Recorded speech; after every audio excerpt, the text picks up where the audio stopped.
চলে যাচ্ছি প্রথম ঘটনায়। আমার নাম শরীফুল ইসলাম। আমি পেশায় একজন ইঞ্জিনিয়ার। আমার বাসা ঝিনাইদহ জেলার মহেশপুর থানার আ গ্রামের নাম সঙ্গত কারণে আমি বলছি না।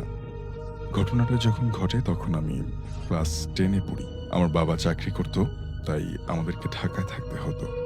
কিন্তু দাদা ও দাদি থাকতো গ্রামে। সেই সময়টায় বর্ষাকাল, পুরো গ্রামটি থই, থই করছে। হঠাৎ একদিন আমি কি মনে করে গ্রামের বাড়িতে যাই। কয়েকদিন ঘুরে আসবো এই বলে।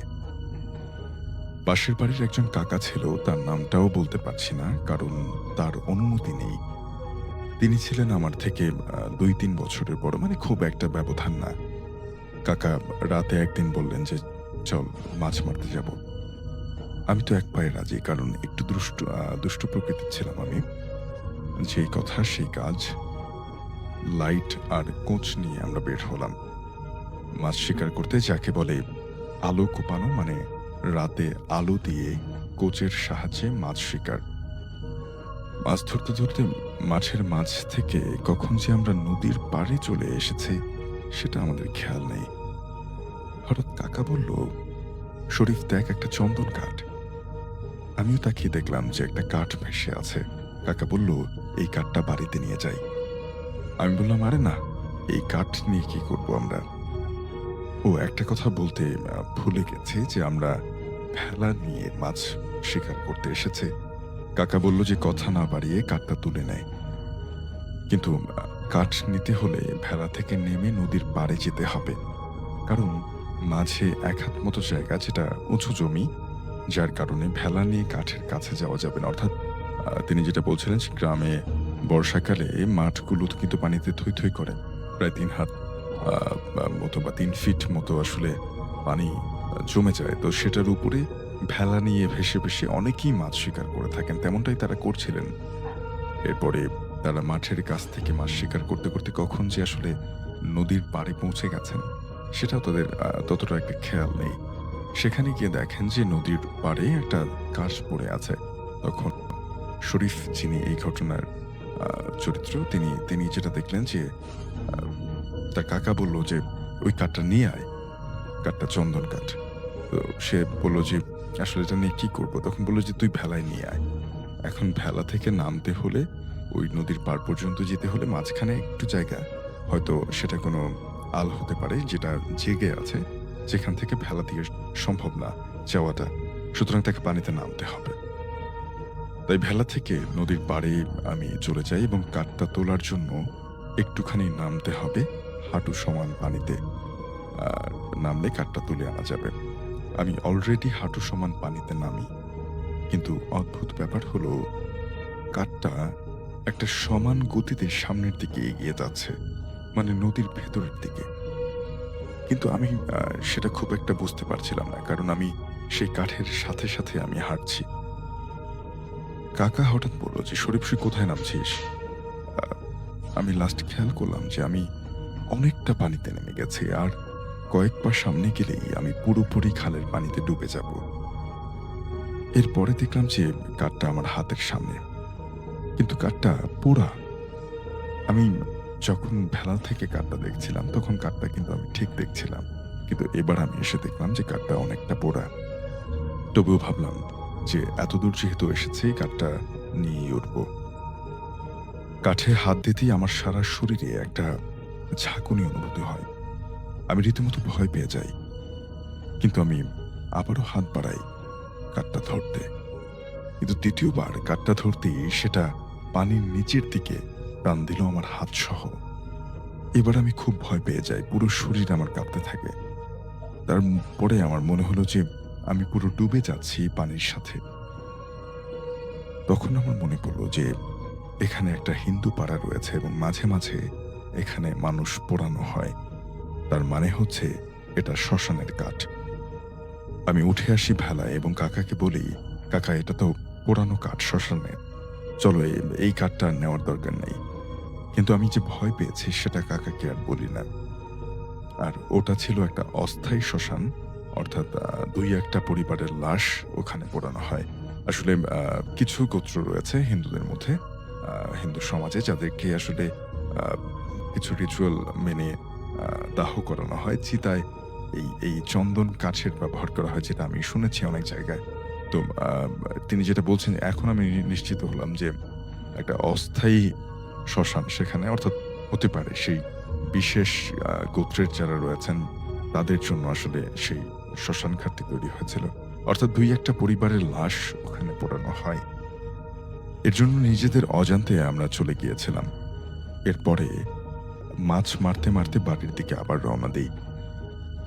সেখান থেকে ২০ মিনিট লাগার কথা বাড়ি যেতে। কিন্তু অনেক পরিমাণে মাছ থাকার কারণে আমরা মাছ মারতে ব্যস্ত ছিলাম, আমি আর কাকা ২ জনই। কিন্তু আমরা খেয়াল করিনি যে আমরা বাড়ি ছেড়ে ১৫ কিলোমিটার দূরে আরেকটা শ্মশানের কাছে কখন জানি চলে এসেছি। যখন আমরা আমাদেরকে শ্মশানের সামনে আবিষ্কার করলাম, তখন আমি ও কাকা দুজনই রীতিমতো ভয় পেয়ে যাই। এর মধ্যেই আমরা শনশন বাতাস, কেমন যেন একটা গুমোট পরিবেশ। কাকার বুঝতে বাকি রইল না যে আমাদের সাথে কি হতে যাচ্ছে। তাই কাকা সিদ্ধান্ত নিলেন, যদি ভেলায় বাড়ি ফিরতে চাই তাহলে আমাদের সাথে খারাপ কিছু অবশ্যই হবে, কারণ মাঠের মাঝ দিয়ে ভেলা নিয়ে যেতে হবে, বাড়ি ঘর কোনো কিছুই নেই সেখানে। তাই কাকা বলল, শরীফ, মাছগুলো ভেলায় রাখ, তাড়াতাড়ি উপরে উঠে আয়। মাছগুলোর সাথে সাথে সাথে নিয়ে আসা মনে হচ্ছে বিপদ ডেকে আনা হবে। অর্থাৎ একটা দমকা বাতাস এবং ছমছমে পরিবেশ হওয়াতে তিনি আঁচ করতে পারছিলেন যে হয়তো কোনো খারাপ কিছু এই মাছগুলোর জন্য তাদেরকে আক্রমণ করতে পারে। তখন তারা যেটা করলেন যে ভেলার উপরে মাছগুলো রেখে তারা এবার আর মাঠের মাঝখানে পানির উপর দিয়ে ভেলায় করে না, রাস্তা দিয়ে রওনা হলেন। কিন্তু আবার বলছি, মাছগুলো কিন্তু ভেলায় রেখে গেছেন। এরপরে কাকা তাড়াতাড়ি শ্মশানের সামনের রাস্তা দিয়ে কত ঘন্টা হেঁটে দৌড়িয়ে বাড়িতে আসছি তা মনে নেই। আমাদের ঘুম থেকে উঠে আমি ভেলা আর মাছের হাঁড়িগুলো আনতে যাব, এমন সময় চোখ পড়ল ঘাটে। দেখি ঘাটে ভেলা, আচ্ছা, ভেলাটা ভেড়ানো। কিন্তু অদ্ভুত ব্যাপার হলো, সেখানে যেই হাঁড়িতে মাছ রাখা হয়েছিল এমন কোনো চিহ্ন নেই। আমি ভাবলাম কাকা হয়তো আমি ঘুম থেকে ওঠার আগেই এসব এনে রেখেছে। কিন্তু কিছুক্ষণ পরে কাকার সাথে আমার দেখা হলো। বলল যে চল গিয়ে ভেলাটা নিয়ে আসি। আমি বললাম, কাকা তুমি ভেলা এনে রেখে দেবে, এখন মজা নাও আমার সাথে। কিন্তু কাকা বলল, না, আমি তো মাত্র ঘুম দিয়ে উঠলাম। কাকার বাসায় গিয়ে কাকা খেয়াল করলো যে তার মাছের হাঁড়ি তার বাসাতেই আছে, ঠিক যেখানে সবসময় রাখা হয়। এবার আমরা অবাক হয়ে গেলাম যে সব কি হচ্ছে আমাদের সাথে। এর কয়েকদিন পরেই ওই ঘটনাটা আমি ভুলে যাই এবং একাই আমি মাছ মারতে বের হই। রাত ৮টার সময় আমি গিয়েছিলাম, কিন্তু মাছ মারতে মারতে একটা সময় আমি আমাকে সেই শ্মশানের সামনে আবিষ্কার করলাম। কিন্তু তখন ফজরের আজানের শুরুতে আমার কানে আজানের সুর আমার কানে ভেসে আসছে। আমি তবুও ভয়ে তাকিয়ে থাকি নিস্তব্ধ শ্মশানের দিকে, আর হাতে থাকা মাছের হাঁড়ির দিকে তাকিয়ে দেখলাম একটাও মাছ নেই। আমি ভয়ে নিশ্চুপ হয়ে আবার বাড়ির দিকে রওনা দিলাম। বাড়ি এসে ঘুমিয়েছিলাম, কিন্তু ঘুম থেকে উঠে দেখি আমার প্রচন্ড জ্বর। সবাই জিজ্ঞেস করলেন যে কি হয়েছে, কিন্তু আমি কোনো কিছু বলিনি, কারণ মাছ মারতে যাওয়া বারণ ছিল আমার। ভয় কোনো কিছু বলিনি বাসায়, কিন্তু বললাম রাতে ভয় পেয়েছে, তাই পানি পড়ে দেয়া হলো আমাকে। কিন্তু এরপরে আর আমি ভয়ে বাইরে যেতে পারলাম না। এত পরিমাণে আমি ভয় পেয়েছিলাম সেদিন। অর্থাৎ আসলে একটা মানুষ, আপনি নিজের হাতে মাছগুলো ধরে তারপরে রাখলেন, আপনি একটু পরেই দেখলেন যে সেখানে একটাও মাছ নেই। এটা ভয় পাওয়াটা খুব স্বাভাবিক। এই ছিল আমার ঘটনা। ভালো লাগলে পড়ে শোনাবেন ভাইয়া।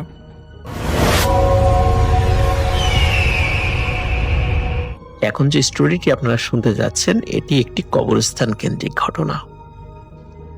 আশা করি ঘটনাটি সবার ভালো লাগবে। তো আকবর আলী, ওনারা ছিলেন 3 ভাই। বড় ভাই আকবর আলী, তারপর রাজ্জাক আলী এবং তারপরে মাসুম আলী। আকবর আলী উনি হঠাৎ করে অসুস্থ হয়ে পড়েন। অসুস্থ হওয়ার পর, মানে এতটাই অসুস্থ হয়ে পড়েন, উনি স্বাভাবিকভাবে হাঁটাচলা করতে পারতেন না। অনেক জরুরি বিষয়গুলো ওনার ঘরের মধ্যেই সেই কাজগুলো সারতে হতো। ওনার পরিবারের সদস্যরা তার দেখাশোনা করতেন, পরিষ্কার পরিচ্ছন্নতার দায়িত্বে ছিলেন। দীর্ঘদিন এই অসুস্থতার কারণে পরিবারের কাছের সদস্যরাও ওনার প্রতি বিতৃষ্ণা জন্মে যায়, তার সাথে খারাপ ব্যবহারও করতে থাকে।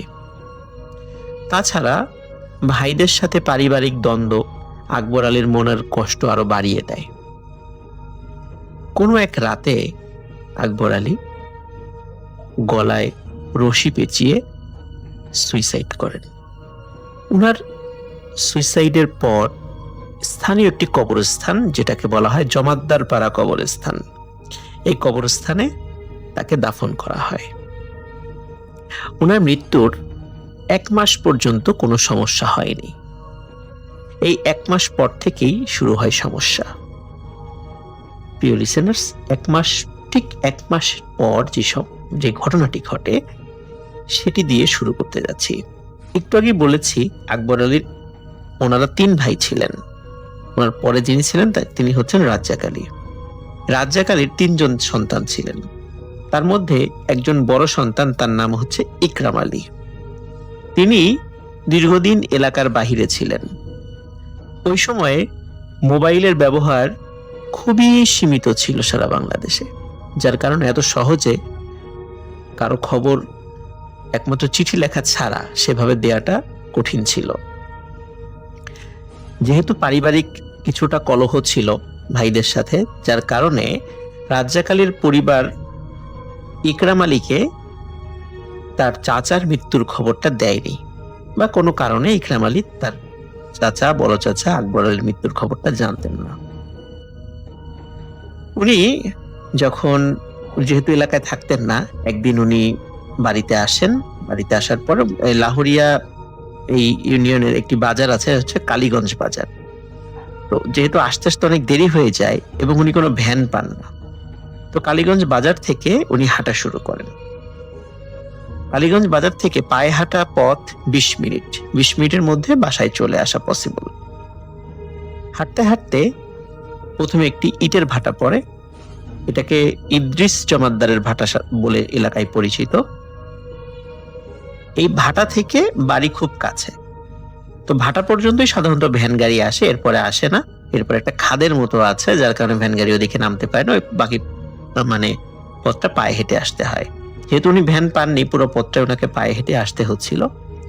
উনি যখন এই ইদ্রিস জমাদ্দারের ভাটা পার হয়ে হাঁটতে হাঁটতে জমাদ্দার পাড়া কবরস্থানের কাছে আসেন, হঠাৎ করে উনি খেয়াল করছেন যে পেছনে একজন মানুষ হাঁটছে।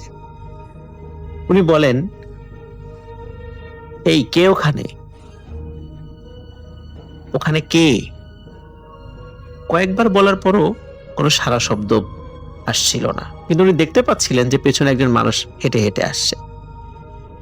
কিছুটা ধমকের সুরে বললেন যে, কে? কথা বলো না কেন? পেছন থেকে আওয়াজ আসে, ভাতিজা, আমি তোর চাচা আকবর আলী। বলে, চাচা আপনি এত রাত্রে এখানে?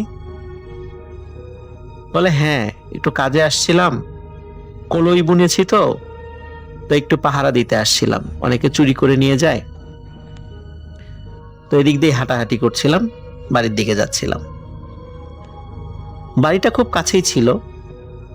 কিছু জিজ্ঞাসা করলো আকবর আলী তার কাছে, ইকরাম আলীর কাছে, যে কোথায় কাজ করতেছে এখন, কি খবর, কেমন, পরিবারের লোকজন কেমন আছে, এভাবে জিজ্ঞেস করছিল।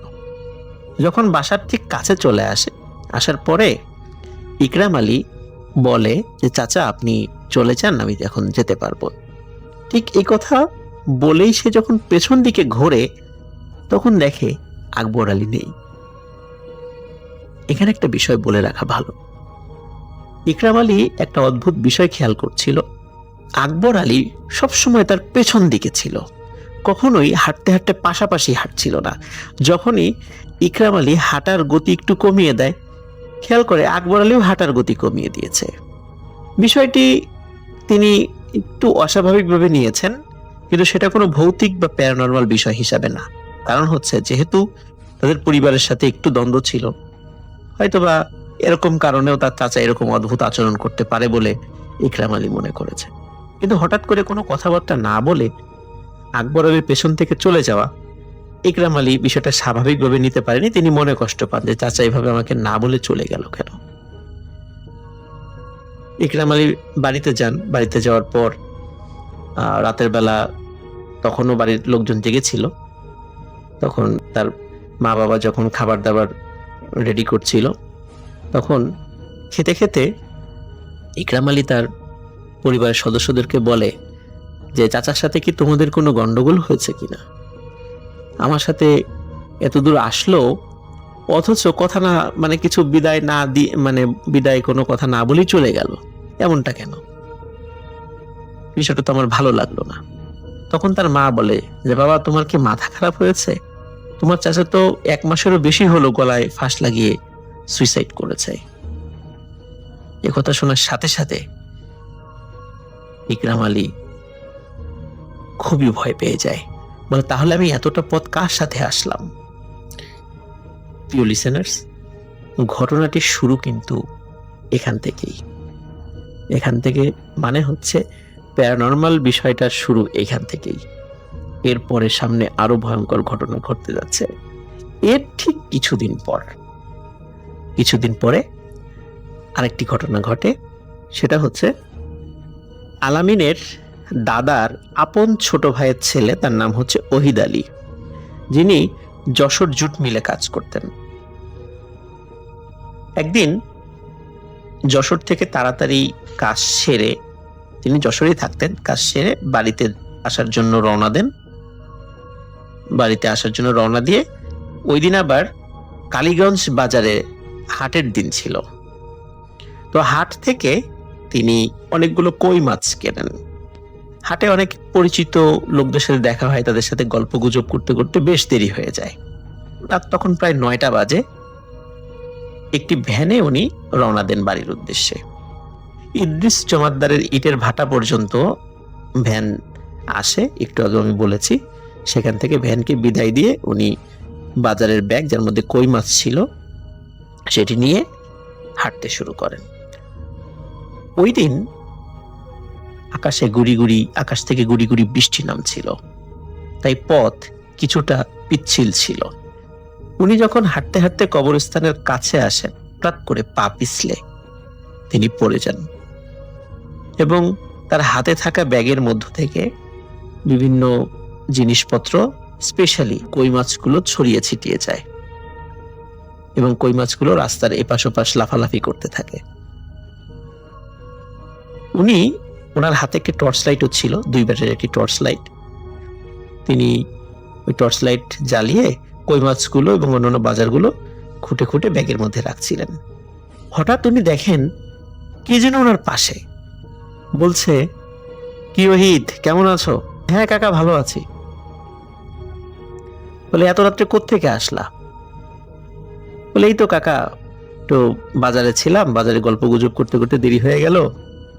বলে তোমার কই মাছ পড়ে গেছে, আমি তোমাকে সাহায্য করছি, আমি তোমাকে তুলে দিচ্ছি।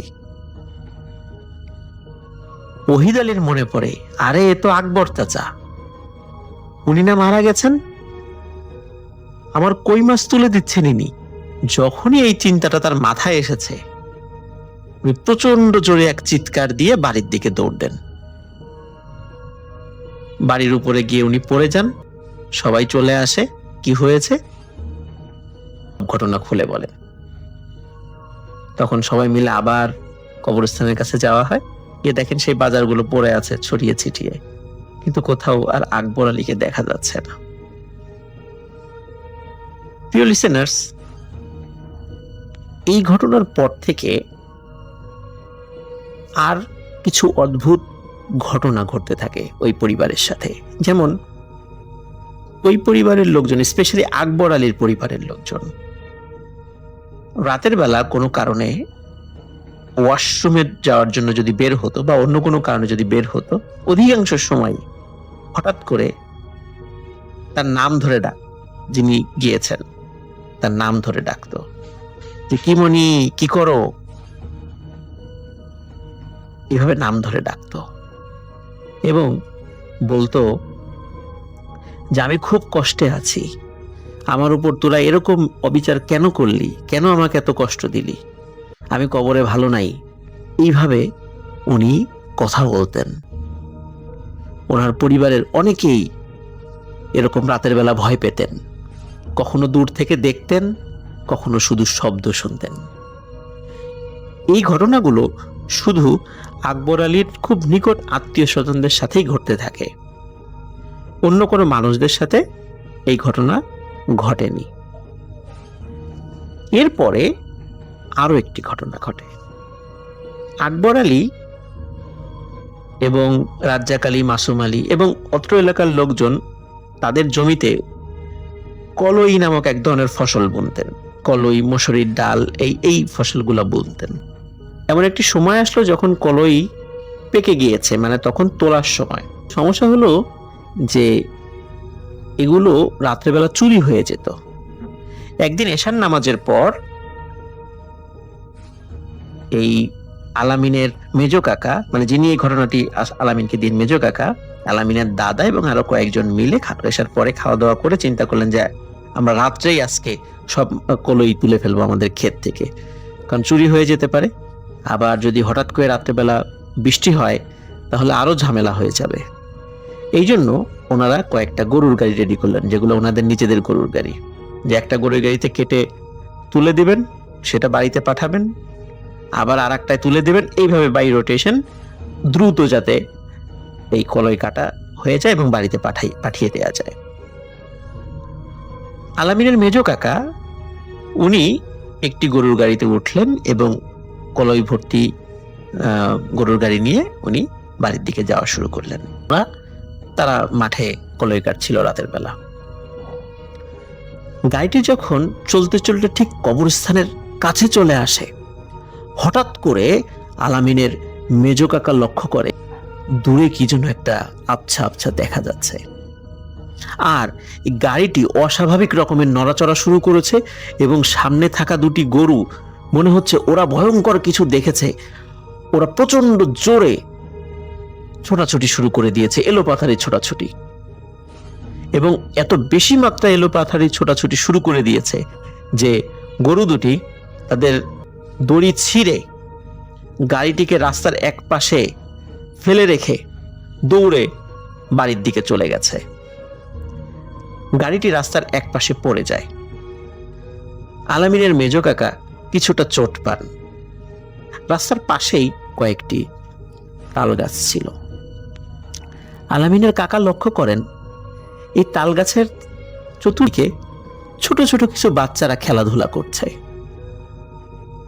2 থেকে 3 বছর বয়সী বাচ্চারা হবে, এবং অদ্ভুত ব্যাপার হলো এই বাচ্চাগুলো হাতে স্টিলের বাসন নিয়ে চামচ দিয়ে ঝনঝন ঝনঝন শব্দ করছে, যেমন আমরা প্লেটের উপর একটা চামচ দিয়ে ছোটবেলায় শব্দ করতাম, ঠিক এমন শব্দ করছে, অস্বাভাবিক রকমের শব্দ। উনি বুঝতে পারলেন ভয়ঙ্কর কিছু উনি দেখছেন, এটা কোনো স্বাভাবিক বিষয় নয়। উনি প্রচন্ড ভয় পেয়ে একটি চিৎকার দিলেন। ওনার চিৎকারে ওনার বাড়ির লোকজন দ্রুত চলে আসে, কারণ ওনার বাড়িটি ওই কবরস্থানের খুব কাছেই ছিল। উনি চিৎকার দিয়ে সেন্সলেস হয়ে পড়ে যান। লোকজন, ওনার বাড়ির লোকজন এসে তাকে উদ্ধার করে। উদ্ধার করার পর ওনার জ্ঞান ফেরার পরে সব ঘটনা খুলে বলেন যে হঠাৎ করে কবরস্থানের কাছে আসার সাথে সাথে গরুগুলো কেমন যেন উন্মাদের মতো চলাফেরা করছিল, তাদের আচরণ অস্বাভাবিক ছিল। এই ঘটনার পর আকবর আলীর ইমিডিয়েট ছোট ভাই রাজ্জাক আলীর সাথে আরেকটি ঘটনা ঘটে। রাজ্জাক আলী ওই দিন কোনো কারণে বাসায় ফিরতে দেরি হয়ে যায়। ওনার একটা বাইসাইকেল ছিল, সেই সাইকেলটি উনি ফিরছিলেন। রাজ্জাক আলী যখন সেই জমাদ্দারপাড়া কবরস্থানের কাছে চলে আসেন, উনি হঠাৎ খেয়াল করেন যে কবরস্থানের পাশে যে মাঠ রয়েছে, এই মাঠে একটি গরুর গাড়ি রয়েছে, কিন্তু গরু নেই, গরুর গাড়িটি জাস্ট এমনি মাটির উপর রয়েছে, এবং এই গাড়ির উপরে কে যেন হাত পা ছড়িয়ে শুয়ে রয়েছে। উনি অবাক হন, কি ব্যাপার? চাঁদের আলো উনি দেখতে পাচ্ছেন যে একটা মানুষ সেখানে হাত পা ছড়িয়ে শুয়ে রয়েছে, লুঙ্গি পরা, খালি গায়ে। উনি বলেন, কে ওখানে? 2 বার বলার পর আওয়াজ আসে, ভাই আমি আকবর, তোর ভাই। তোরা তো আমাকে বাড়িতে থাকতে দিলি না, কবরের মধ্যে অনেক গরম রে, আর সহ্য করতে পারছিলাম না, তাই উঠে আসলাম। বাইরে অনেক বাতাস, তাই না?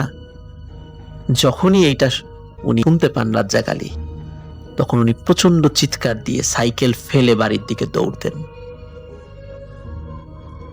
বাড়ির সদস্যরা ওনার অপেক্ষায় ছিল, রাত হয়ে গিয়েছিল যেহেতু।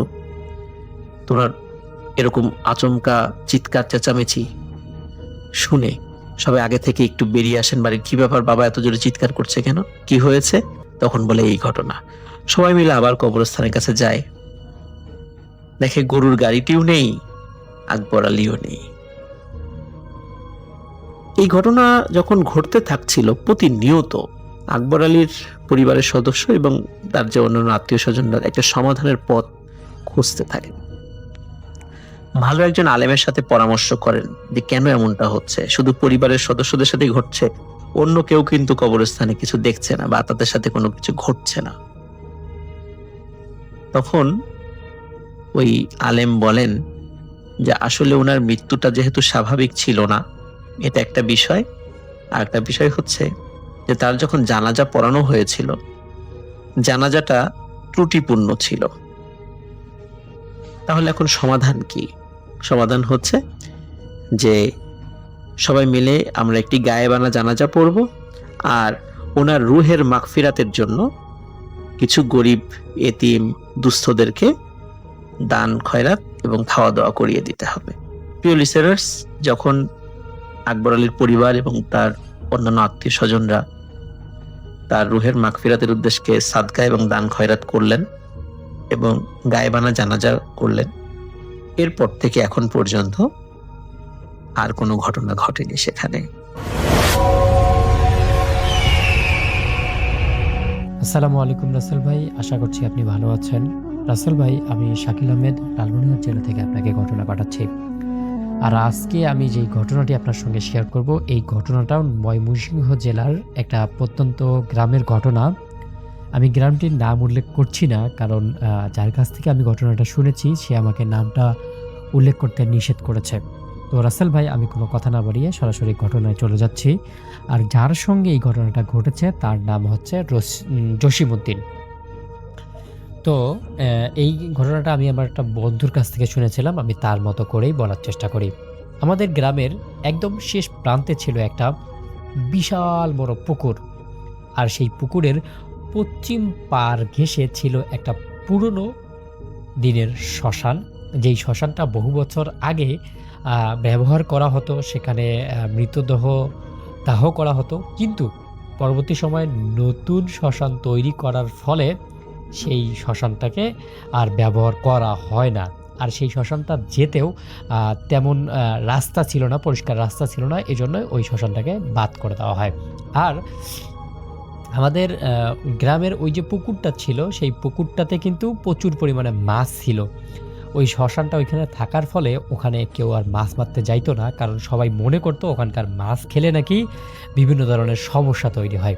কিন্তু মানুষ এইটা বিশ্বাস করতো যে জায়গাটা কখনো খালি হয়নি, কারণ রাত্রের বেলাতে ওই যে শ্মশান ঘাটের যে মানে জায়গাটা ছিল, ওই জায়গাটায় নাকি ছোট ছোট আগুনের গোলা উড়ে বেড়াতো।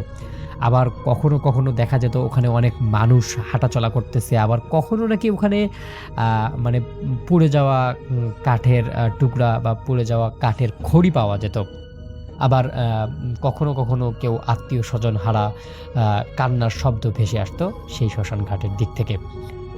কিন্তু রাসেল ভাই, সবথেকে আশ্চর্যজনক বিষয়টা ছিল ওই পুকুরে বিশাল বড় বড় রুই, কাতলা, বোয়াল আর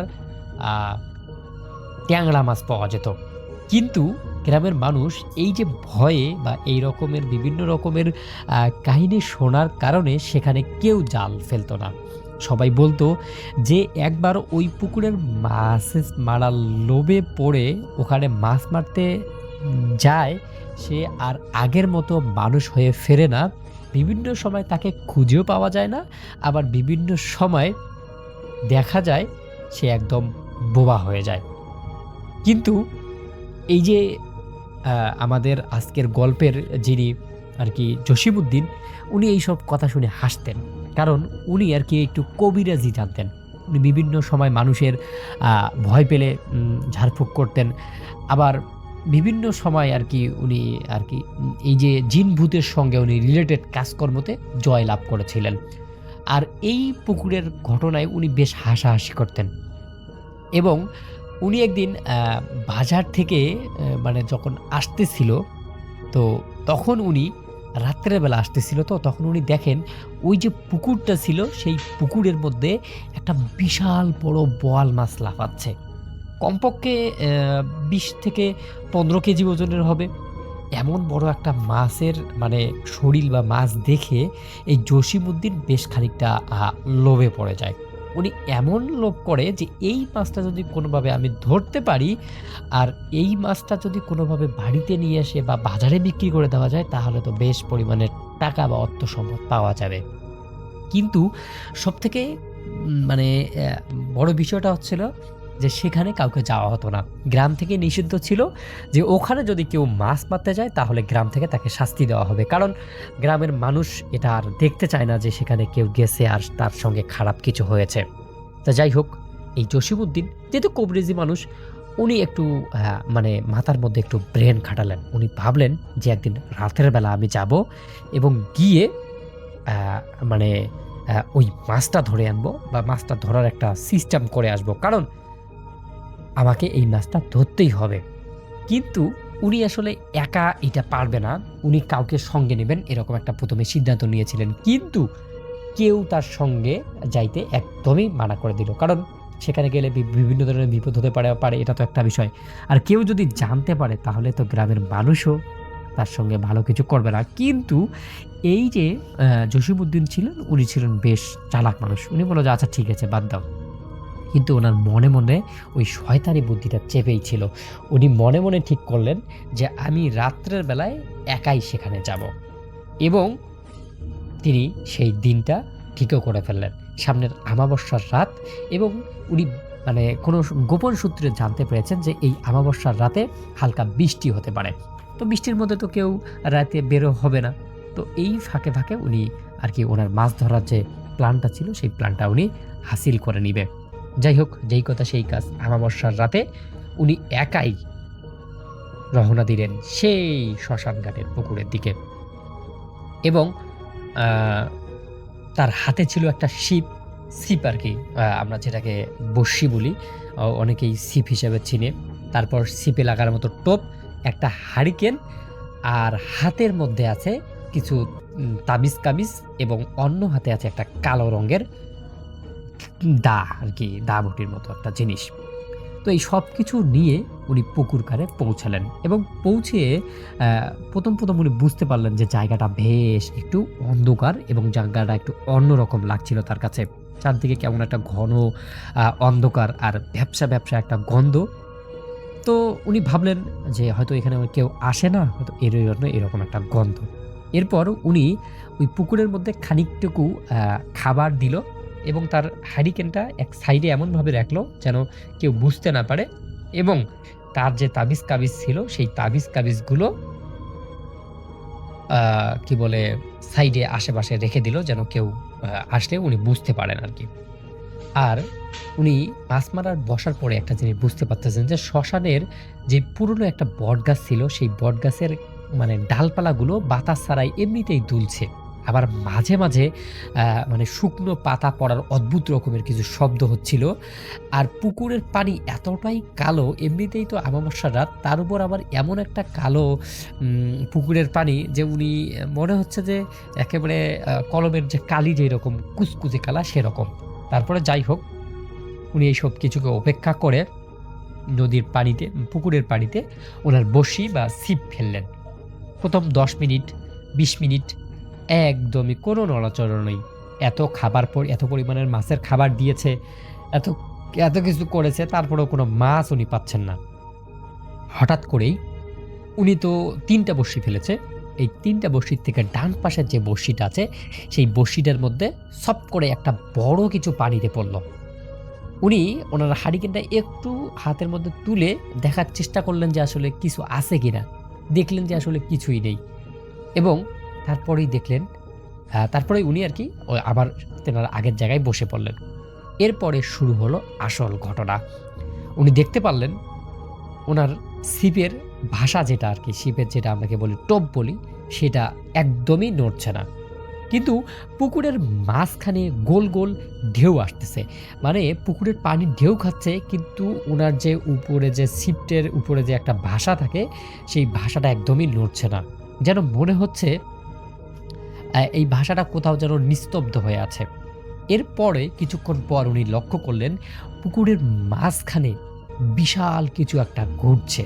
এমনভাবে ঘুরছে যেন ওনার মনে হচ্ছে ওই যে উনি প্রথম দিন যেই বিশাল বড় মাছটা দেখেছিলেন সেই মাছটা। এবার উত্তেজনায় জসিম মিয়ার শরীর কাঁপাকাঁপি শুরু করে দিয়েছে। উনি ভাবতেছেন যে এই মাছটাকে আমি মনে হয় এবার ধরেই ফেলব। এরপর হঠাৎ করেই তার যে মানে ওই যে মাছের যে ভাষাটা ছিল সেই ভাষাটা এক ঝটকায় পানির মধ্যে চলে গেল। মানে এমন জোরে মনে হচ্ছে কোনো একটা মাছ তার মানে মাছের টোপটাকেই একদম এক টাপলে নিয়ে গেছে। উনি একদম ঘপ করে বসে ছিপটা ধরে প্রাণপণে টানতে শুরু করলেন। এমন টান, ওপাশ থেকে এমন একটা টান আসতেছে মনে হচ্ছে যে ওনার ছিপটা মনে হয় ভেঙেই যাবে। এরপর জসিমউদ্দিন ওনার শরীরে যতটুকু শক্তি ছিল, ওনার মাছ মারা যতটুকু কায়দা ছিল, সেই কায়দা দিয়ে উনি মাছটাকে শক্ত করে ধরার চেষ্টা করছেন, টানার চেষ্টা করছেন এবং উনি দেখতে পারলেন যে এত বড় একটা মাছ ওনার ছিপের বড়শির মধ্যে আটকা পড়েছে। এমন মাছ উনি ওনার জীবনে দেখেনি। মনে হচ্ছিল ছিপের ওপাশে মানে এত বড় কোনো কিছু আটকা পড়েছে যেটা উনি আর কি আন্দাজই করতে পারতেছেন না। এরপর উনি ওনার কৌশল দিয়ে ছিপটাকে একবার ছেড়ে দিচ্ছেন, একবার টানছেন, ছেড়ে দিচ্ছেন, টানছেন। মানে এমন একটা পদ্ধতি খাটাচ্ছেন যেন উনি ছেড়ে দিচ্ছেন কিন্তু ছেড়ে দিচ্ছেন না, আরও মূলত উনি ছিপটা টেনে নিচ্ছেন আর কি। এরপর উনি একটা সময় পর দেখতেছিলেন যে পানির নিচে কালো রকমের একটা অবয়ব দেখা যাচ্ছিল। মনে হচ্ছিল জীবনের সবথেকে বড় বোয়াল মাছটা আজ তিনি ধরে ফেলেছেন। এরপর আরও কাছে আসতেছেন, আরও কাছতে এসেছেন। কাছতে আস্তে আস্তে উনি হঠাৎ করে ওনার যে হেরিকেনটা ছিল এই হেরিকেনটা একটু এগিয়ে মানে পানির দিকে ধরতেই উনি যেটা দেখলেন ওটা উনি মানে ওনার জীবনের সবথেকে ভয়ানক দৃশ্য ছিল।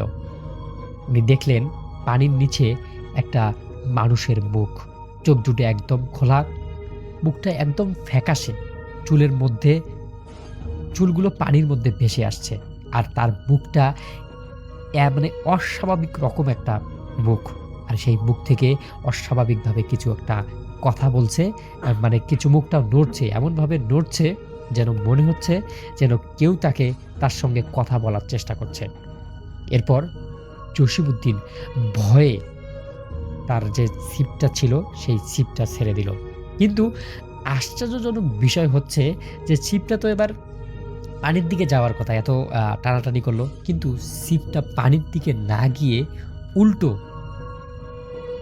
মানে তার হাতের থেকে উঠে আসতে শুরু করলো।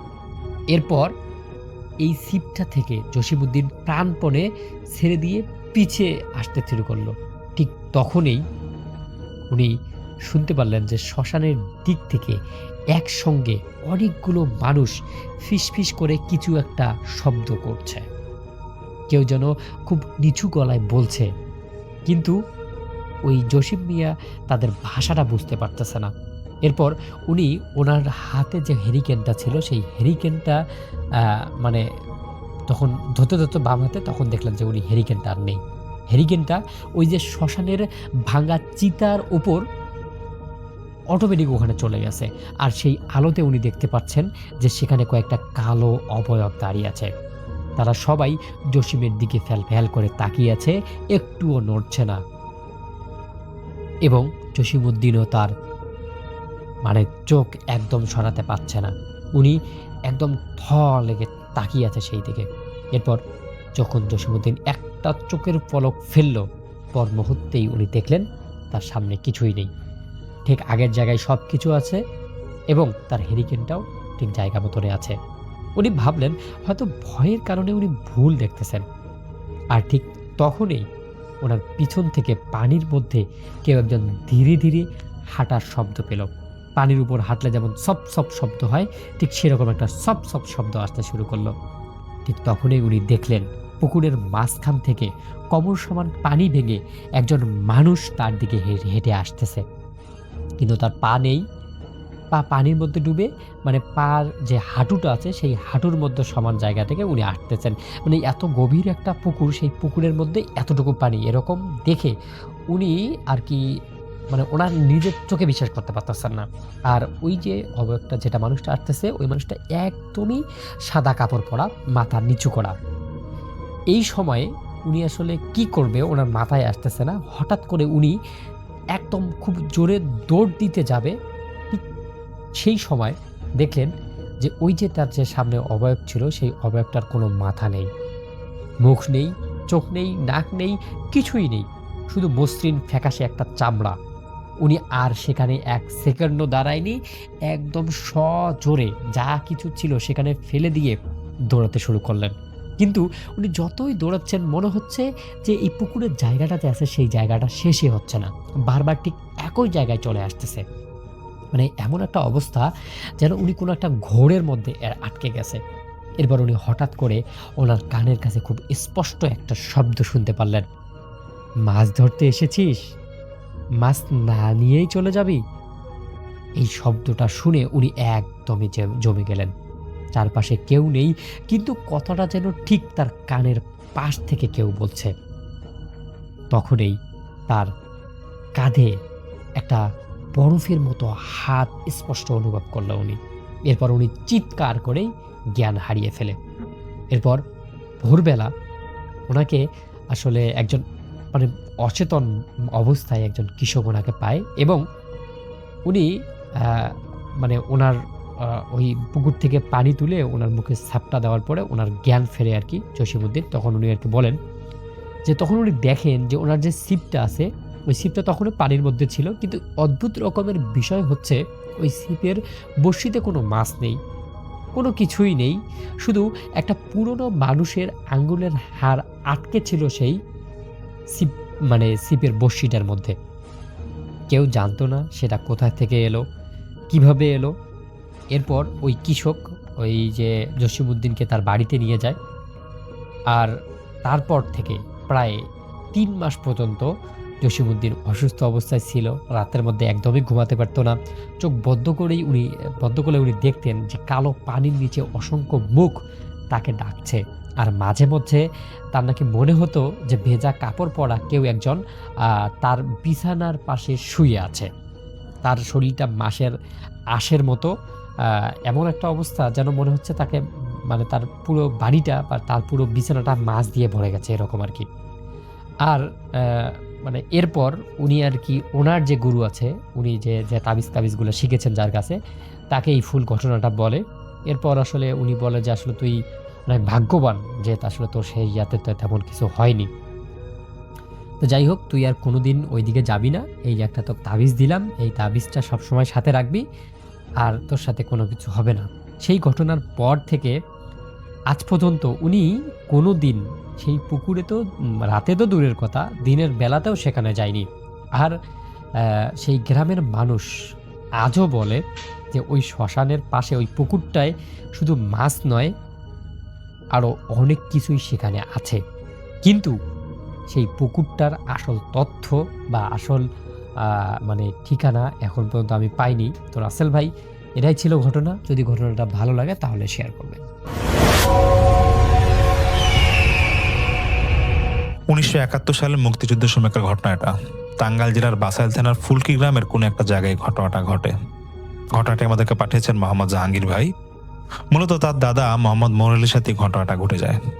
তিনি যুদ্ধের সময় পেশায় একজন চৌকিদার ছিলেন এবং বেশ সাহসী একজন লোক ছিলেন। তো মুক্তিযুদ্ধের সময় মুক্তিযোদ্ধাদের তিনি নানাভাবে সাহায্য সহযোগিতা করতেন। তো কোনো এক রাতে গ্রামের দুজন লোক এসে ওনাকে বলে যে দেখো, আশেপাশের ঝোপঝাড় থেকে 5টা লাশ পাওয়া গেছে, পাখানাদাররা মনে হয় এই মানুষগুলোকে খুন করে চলে গেছে, তো এই লাশগুলোকে তোমার পাহারা দিতে হবে। তো লাশগুলাকে সেই দাদা ওনার বাড়ির উঠানে নিয়ে আসে কোনোভাবে, এবং তিনি একটা চেয়ারের মধ্যে বসে ওই লাশগুলাকে পাহারা দেওয়া শুরু করে। তো কথা ঠিক হয় এভাবে যে সকাল হলে এই লাশগুলাকে দাফন দিয়ে দেওয়া হবে। আর লাশগুলা ওনাদের গ্রামের, যে এটা মানে দেখে বোঝা যাচ্ছিল না, কারণ গ্রামের কোনো পরিচিত চেহারা ছিল না এগুলো। তো সেই দাদা উনি লাশ পাহারা দেওয়া শুরু করেন। ওনার এক হাতের ছিল লাঠি আর এক হাতে ছিল হারিকেন। হঠাৎ তিনি খেয়াল করেন যে ওনার আশেপাশে মানে অনেকগুলো ছায়া ঘুরতেছে। উনি হারিকেনে আলোটা বাড়াই দিয়ে আশেপাশে দেখতে চায় যে কিছু আসে নাকি। উনি দেখেছে কিছুই নাই। উনি আবার চেয়ারে বসে পড়েন। আধা ঘন্টা পর ওনার কেমন যেন একটা ঝিমুনি আসে। উনি একটু ঘুমায় যায়। একটা হাসির শব্দে উনি ঘুম থেকে উঠে যায় এবং ওনার কেন যেন মনে হচ্ছিল যে পিছন থেকে কেউ হাসছে। পিছিয়ে ফিরে তাকায়, তিনি দেখে লম্বা আকৃতির কিছু একটা দাঁড়ায় আছে এবং একটা মেয়ের হাসি আসতেছে, কিন্তু চেহারাটা অস্পষ্ট বোঝা যাচ্ছিল না। উনি বুঝে যায় যে খারাপ কিছু একটা এর আশেপাশে ঘুরতেছে। সঙ্গে সঙ্গে তিনি লাশগুলাকে দেখতে যান ঠিক আছে নাকি। তো হারিকেনে আলো দিয়ে যখন লাশগুলাকে দেখতে যাবে, দেখতেছে এই চেহারাগুলা খাওয়া, 2-3টা লাশের চেহারাগুলা খাওয়া। উনি প্রচন্ড ভয় পায় এবং সঙ্গে সঙ্গে অজ্ঞান হয়ে যায়। ফজরের পর পর কয়েকটা লোকের মানে ধাক্কা, মানে কয়েকটা লোক ওনাকে দেখে ধাক্কা দিচ্ছিল এবং উনি ঘুম থেকে উনি উঠে যায় এবং উঠে দেখতেছে যে লাশগুলা পাশে উনি শুয়ে আছে এবং সেই লোকগুলা বলতেছে যে সারা রাতে কি করছো তুমি, লাশের এই অবস্থা কেন? তখন সেই দাদা বলতেছে যে গতকাল আমি এই জিনিসগুলো দেখছিলাম, তারপরে কিছু বলতে পারবো না। মসজিদ থেকে মাওলানা ডাকা হয়। সেই মাওলানা বলতেছে যে খারাপ কিছুর খপ্পর হয়তো আপনি পড়ছিলেন, তো যাই হোক এই লাশগুলাকে দাফন দিয়ে দেওয়া হোক।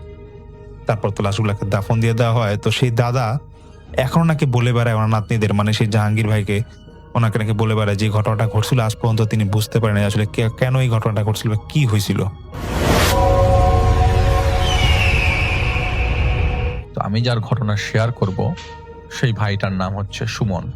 তো তিনি বলেছেন তিনি তখন চাকরি করতেন ঢাকায়, এবং ঢাকায় থেকে চাকরি করতেন, এবং তার পরিবারের লোকজন থাকতো চিটাগংয়ে। তাদের পরিবারটা হচ্ছে একান্নবর্তী পরিবার। তিনি তার বাবা মার একমাত্র ছেলে।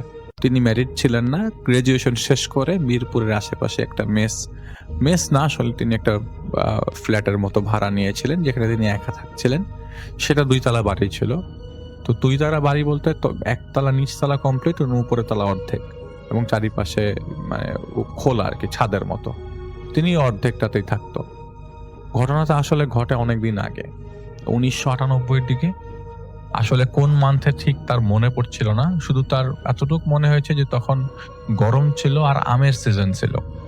তিনি এক বাবার এক ছেলে, যেটা আমি আগেই বলেছি। তো গ্রাজুয়েশন শেষ করে তিনি একটা বাসা ভাড়া নিয়েছিলেন চাকরির সুবাদে। তিনি নর্মালি চিটাগং গেলে ট্রেনে করে যেতেন। তার বাসাটা হচ্ছে চিটাগংয়ে, তার নিজেদের বাড়ি চিটাগংয়ে, কিন্তু সেবার 3 দিনের টানা ছুটি থাকবার কারণে তিনি ট্রেনের টিকিট পান নাই। তিনি যাচ্ছেন বাসে, এবং তার বাসের কাউন্টার আবার তার বাসা থেকে, তার অফিস থেকে কাছে। তো তিনি নাম করা একটা কোম্পানির নন এসি বাসের টিকিট কাটেন। তার মনটাও আনচান করছিল তিনি কখন বাসায় যাবেন, কারণ অনেকদিন যাবৎ বাসায় যাওয়া হচ্ছে না, আর এই বাসাটাকেই তিনি মানে অনেক বেশি মিস করছিলেন। তো বলা যায় 2 রাত তিনি এই বাড়িতে থেকে, মানে বাসাটাতে, এই যে বাসাটার কথা বলছি সেই বাসায় নতুন উঠে তিনি তার বাসা দিয়ে যাবেন। তো বাসায় উঠে মাত্র 2 রাত তিনি বাসায় গোছগাছ করেছেন। এরপরে তিনি তার নিজের বাসায় যাবেন।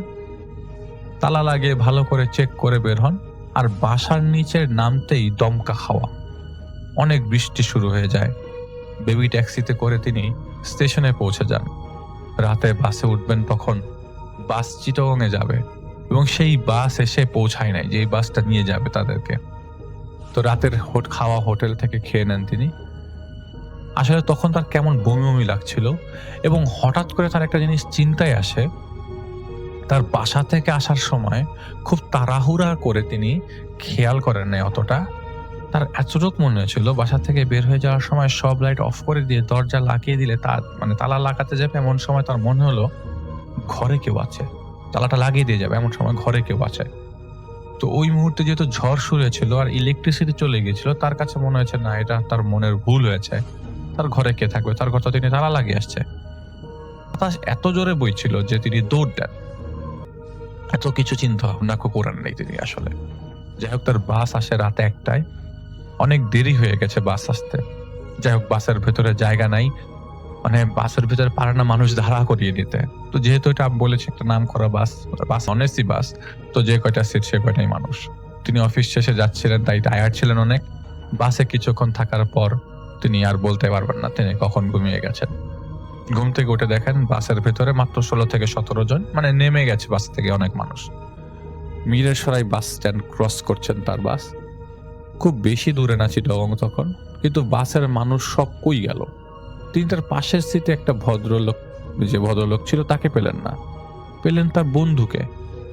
তার ফ্রেন্ড মিরসরাই থেকে উঠেছে। তো তিনি জিজ্ঞেস করলেন, আরে ভাই তুই কোত্থেকে আসলি?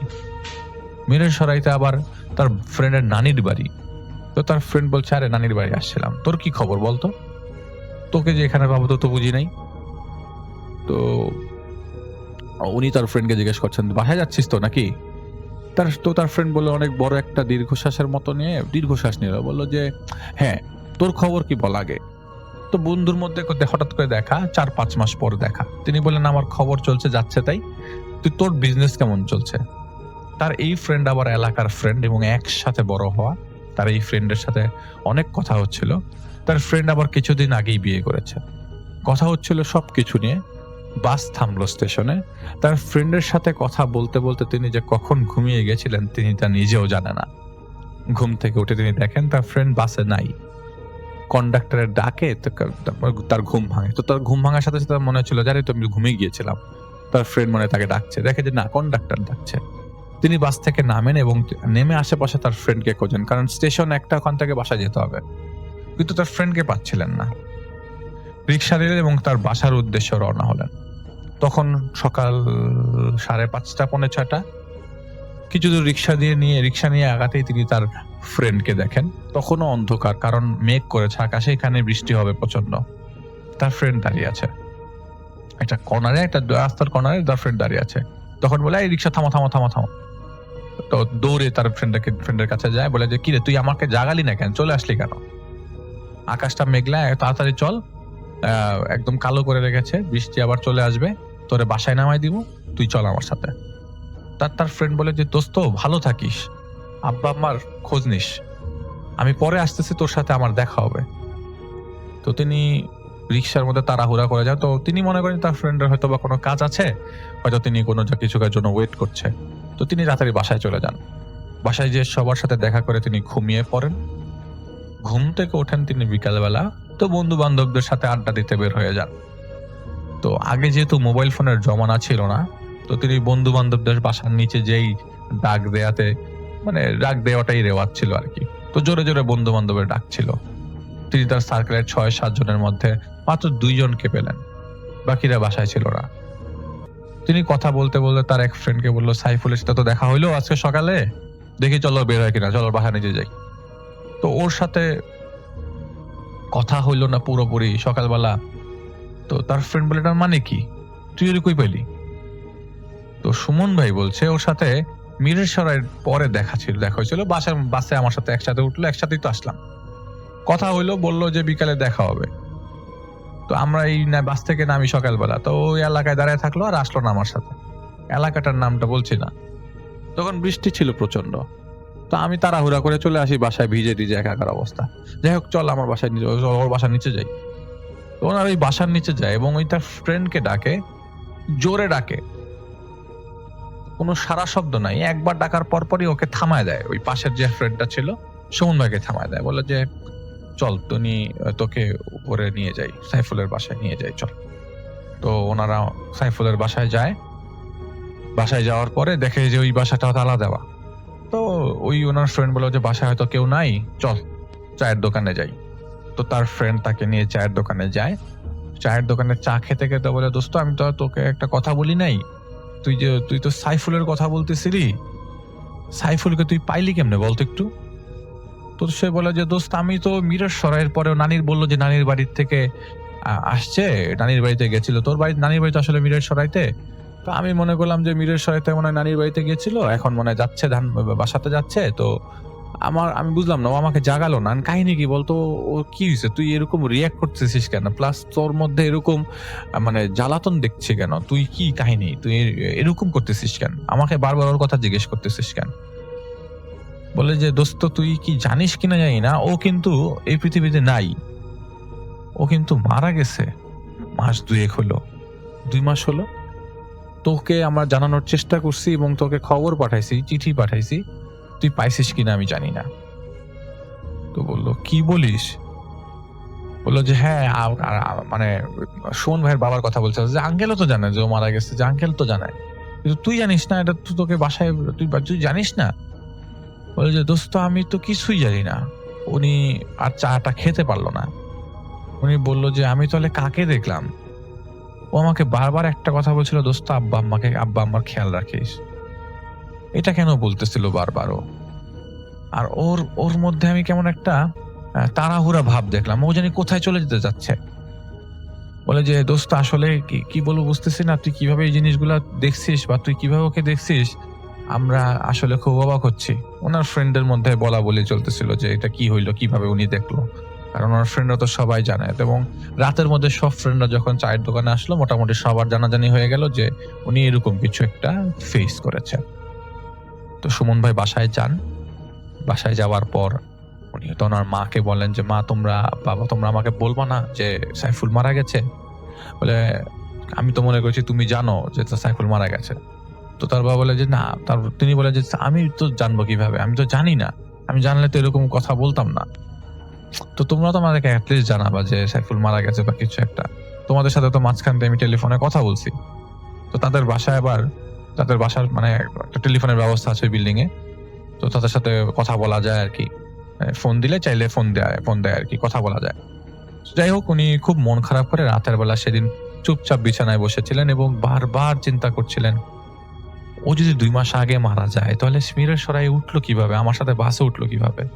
আর বারবার একটা কথা বলছিল যে দোস্ত তুই আমার বাবা মার খোঁজ খবর নিস। আর বলছিল যে ও যখন বলছিল যে চল বাসায় যাই, তখন বড় যে দীর্ঘশ্বাস ফেললো সেটার মধ্যে একটা প্রশ্ন তিনি করে গেছেন যে আর কিভাবে বাসায় যাবে। তো তিনি সারা রাত ঘুমাতে পারেন না এবং সারা রাত তিনি টেনশনে ছিল যে তার বন্ধু চলে গেল তাকে না বলে।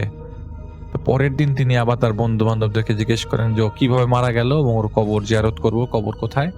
তো কবরস্থানে কবর জিয়ারত করতে যাওয়ার পরে কবর জিয়ারত করে কবর থেকে কবরস্থান থেকে ব্যাক করছে এবং ওই কবরস্থানটা সেখানকার বড় একটা কবরস্থানের একটা।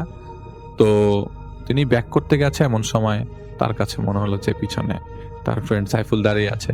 আসলে তিনি কেন দেখছেন এই জিনিসটা, তিনি খুবই অবাক দৃষ্টিতে নিজেকেই প্রশ্ন করছেন যে তিনি কেন দেখছেন, আর তো কেউ দেখছে না। আর তিনি স্পষ্ট দেখতে পাচ্ছিলেন যে কবরস্থানের বাইরে চুপ করে বসে আছে সাইফুল।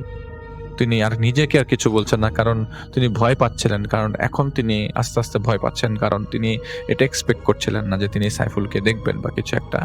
এই মুহূর্তে যখন সাইফুলকে তিনি বসা দেখছেন, সাইফুল তার দিকে তাকিয়েছিল না। তো তিনি বাসায় আসেন এবং তার বাবা মাকে বলেন যে আমি আসলে থাকতে পারছি না, জিনিসটা আমাকে একটু পোহাচ্ছে। আমি শুনলাম সাইফুল মারা গেছে খুব মর্মান্তিক ভাবে, এবং সে মারা গেছে মিরের সরাইতেই, একটি রোড অ্যাক্সিডেন্টে মারা গেছে মিরের সরাইতে, এবং সেখানে তার সাথে একটা বাচ্চা ছিল, সেই বাচ্চাকে সাথে নিয়েই তিনি মারা গেছেন। এবং তার বাচ্চাটা হচ্ছে তার বোনের ছেলে, এবং তিনি একসাথেই, তার বোনের ছেলেও একসাথে ছিল এবং তারা দুজন মারা গেছে, এবং সেটা একসাথে তাদের দুজনের লাশ পাওয়া গেছে। এবং তারা আসলে একটা অটোতে বা রিক্সাতে ছিল, সেটা পিছন থেকে বাস ধাক্কা দিয়েছে এবং তারা দুজন ওখানে স্পটেড। তো এইটা তো তার ফ্রেন্ডের পরে তাকে এটা জানিয়েছিল এবং খুব কষ্ট হয়েছিল, এবং সব ফ্রেন্ডের মধ্যে একটা শোকের ছায়া নেমে এসেছিল তাদের বন্ধু চলে যাওয়ার কারণে।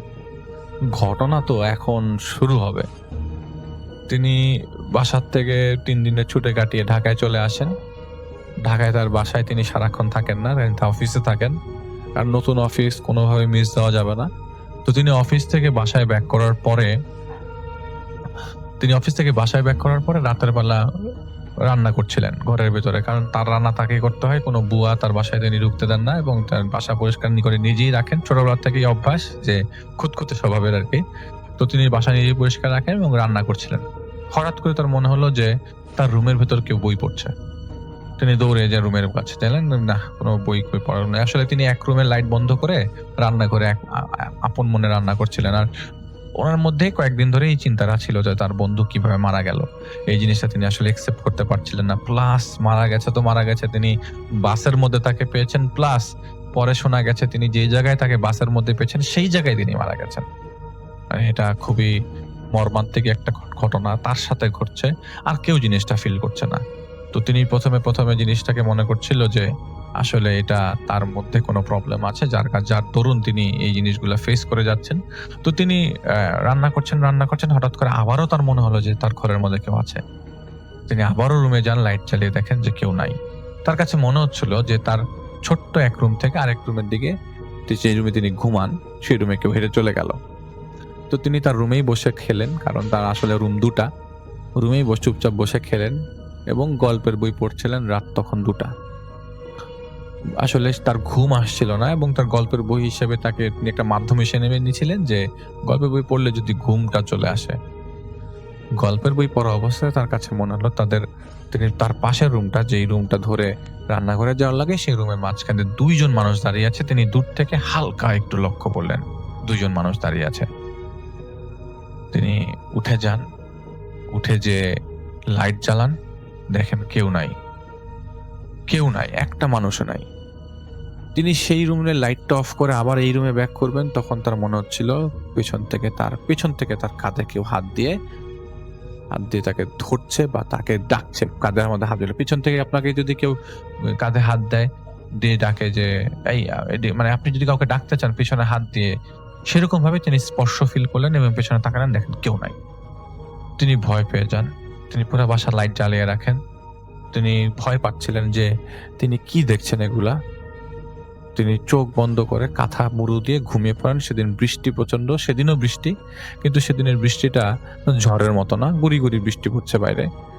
তিনি ঘুমিয়ে যান এবং তার ঘুমের মধ্যে থেকে মনে হয় যে তার পাশে কেউ দাঁড়িয়ে আছে, তার পাশে কেউ বসে আছে, এরকম তার মনে হচ্ছে বারবার। তিনি জাস্ট তার মুখের উপর থেকে কাঁথাটা সরিয়ে দেখেন তার বন্ধু তার পাশে দাঁড়িয়ে। আপনি যদি ঘুম থেকে উঠে দেখেন, আপনি যাকে মানে এতক্ষণ যাবৎ চিন্তা করছিলেন বা এতক্ষণ যাবৎ স্পর্শ ফিল করলেন, এবং at the end of the day আপনি জানলেন যে সেই মানুষটা পৃথিবীতে নাই এবং আপনার পাশে দাঁড়িয়ে আছে, আপনার কিরকম লাগবে? এবং আপনার বন্ধু সেটা। তিনি হুড়মুড় করে দাঁড়িয়ে যান। উনি হুড়মুড় করে দাঁড়াতেই ভালো করে চোখ কষলাতে দেখেন যে আসলে কেউ নাই সামনে। তিনি বাসার নিচে, ওই বাসাটার নিচে তার পরিচিত কিছু মানুষজন ছিল, কিন্তু রাত 2টার দিকে, রাত 4টার দিকে তিনি কাকে পাবেন? তো তিনি দৌড়ে বাসার নিচে যান, কিছুক্ষণ বাসার নিচে দাঁড়িয়ে থাকেন। তো অত সিকিউরিটি সিস্টেম ছিল না, ওই বাসার নিচে একটা কলাপসেবল গেট ছিল, তো চাবি তার কাছে ছিল। তিনি গেটটা খুলে পাশে যান, বাইরে দাঁড়ান। বাইরে কিছুক্ষণ দাঁড়িয়ে তিনি বাসার উপরে উঠতে দরজার সামনে আবারও সাইফুলকে দেখতে পান। এবারও সাইফুল অন্যদিকে তাকিয়ে, তার দিকে তাকিয়ে ছিল না। যেরকমটাতে কবরস্থানের বাইরে তাকে যেভাবে বসে থাকতে অবস্থা দেখা গেছে, সিঁড়ির মধ্যে তিনি এভাবে বসে আছেন। তিনি দৌড়ে যে তার রুমে ঢুকে যান এবং রুমে ঢুকবার সময় তিনি দেখেন যে তার রুমে ঢুকতে গেলে তো পাশে ছাদের মতো জায়গাটা যেখানে গাছপালা লাগানো, তিনি দেখেন যে পাশে হাঁটছে, আস্তে আস্তে সাইফুল হাঁটছে। এবং আশ্চর্যের বিষয় হচ্ছে সাইফুলের সাথে একটা ছোট বাচ্চাও হাঁটছে। তিনি কি দেখছেন তার নিজেকে বিশ্বাস করাতে পারছিলেন না, এবং তার জীবনে এটা কি ঘটছে সেটা তিনি বিশ্বাস করাতে পারবেন না কাউকে, এবং এটা কেউ বিশ্বাস করবেও না। কাউকে যদি গিয়ে আপনি বলেন যে আমি সাইফুলকে দেখছি, কেউ বিশ্বাস করবে না, তার বন্ধু বান্ধব তো বিশ্বাস করবেই না। তিনি আসলে পরের দিন চিন্তা করেন যে আমি যদি আর কয়েকদিন এরকম ভাবে সাইফুলকে দেখি, তাহলে আমি সাইকিয়াট্রিস্ট দেখাবো, কারণ আমার কাছে বারবার মনে হচ্ছে যে না, এটা আমার নিজের ভুল। তো পরের দিন তিনি রাতের বেলা দেখেন না সাইফুলকে, আর দেখেন না। এর 3 দিন যাবত তিনি বেশ নামাজ কালাম কায়েম করছেন এবং মসজিদে যাচ্ছেন নামাজ পড়বার জন্য। তো তিনি নামাজ পড়ে আসার পরে, এটা হচ্ছে জুম্মার দিন পড়বে, তো তিনি জুম্মার নামাজ পড়ে এসে ঘুমিয়েছেন। তো ঘুম থেকে ওঠার পর সন্ধ্যা হয়ে গেছে। তো সন্ধ্যা হওয়ার পরে তিনি বাসায়, তখনও তিনি খুঁজছিলেন যে সাইফুলের মুভমেন্ট পাওয়া যায় কিনা। তো গত একদিন তাকে তিনি সাইফুলকে প্রচন্ড ভাবে দেখেছেন, যে কয়েকদিন আগে যেটা বলছিলাম যে তাকে পিছন থেকে কেউ ধরছে, তার কাছে মনে হচ্ছে পাশের রুমে কেউ আছে। তো তিনি দেখছেন যে না, এখন তো কাউকে দেখা যাচ্ছে না। তো তিনি নিচে যান, চা খেন, বাসায় রাত্রেবেলা চাটা খেয়ে বাসায় আসেন এবং রান্না করতে চলে গেলেন। রান্না করে রাত্রেবেলা ঘুমাতে যাবেন। রাত্রে ঘুমাতে শনিবার, তো পরের দিন শনিবার ছিল, তো ঘুমাতে তার ওই দিন শনিবার দিন তার অফিস ছিল, তো ঘুমায় যেতে হবে। রাত্রে 11টার মধ্যে তিনি ঘুমিয়ে যান।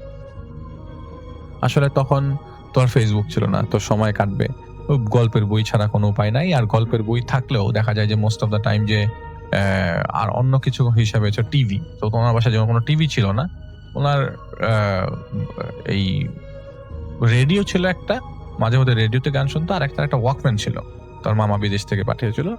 তো ওই ওয়াকম্যানে কয়টা গান শুনবে, তো মাঝে মধ্যে গান শুনতো অথবা গল্পের বই পড়তো, এর মধ্যে এইভাবেই সময় যেত আর কি।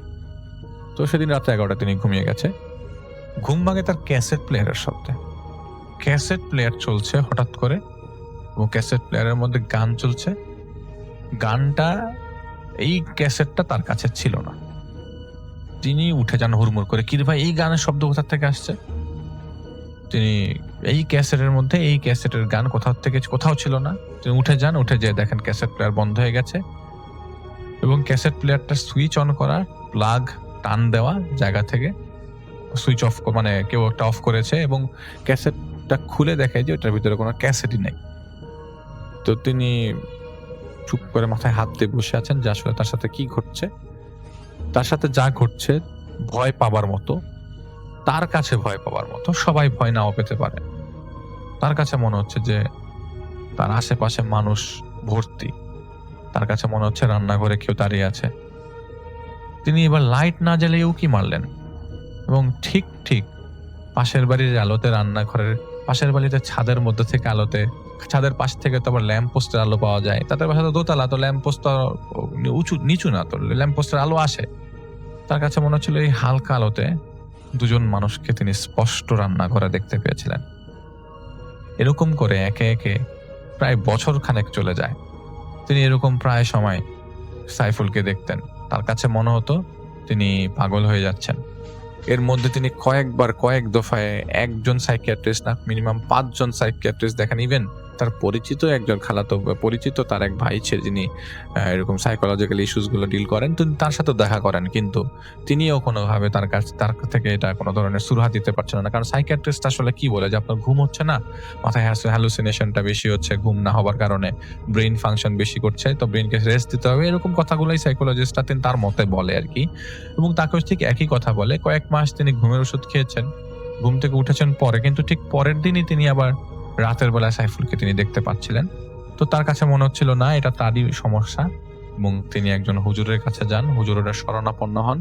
তো আমরা হুজুরদের কাছে গেলে মোস্ট অফ দ্য টাইম দেখা যায় যে তারা পানি পড়া দেয় বা কিছু একটা। তিনি যে হুজুরের কাছে গিয়েছিলেন, এটা হচ্ছে চিটাগংয়ের এক হুজুর, তিনি পরের বার আবার বাসায় যান। বাসায় যাওয়ার পরে তিনি এক হুজুরের কাছে যান। তো সেই হুজুর বলে যে দেখেন, হতে পারে সেই আত্মার বা কারিন জিনটা আপনাকে বারবার দেখাচ্ছে, হতে পারে আপনি তাকে বেশি ফিল করছেন, সেজন্য বারবার আপনি তাকে দেখছেন। বলে যে হুজুর, আমি স্পর্শ ফিল করি প্রায় সময় রাতের বেলা, মনে হচ্ছে যে আমার বন্ধুরা আমার পাশে দাঁড়িয়ে আছে, আমার পাশে দাঁড়িয়ে কাঁদছে, আমাকে কিছু বলতে চাইছে, এবং আমি তার কথা শুনতে পাচ্ছি না, এবং চুপচাপ দাঁড়িয়ে আছে। মিরের সরাই থেকে যখন চিটাগং যাচ্ছিল তখন তার সাথে একদম স্পষ্ট কথা হয়েছিল, এটা তো আমি মিথ্যা বলছি না। কিন্তু এখন আর সে আমার সাথে কোনো কথা বলে না। আমি জাস্ট তাকে পাশাপাশি দেখি, বা রান্নাঘরে দেখি, বা আমার ছাদের মধ্যে হাঁটতে দেখি।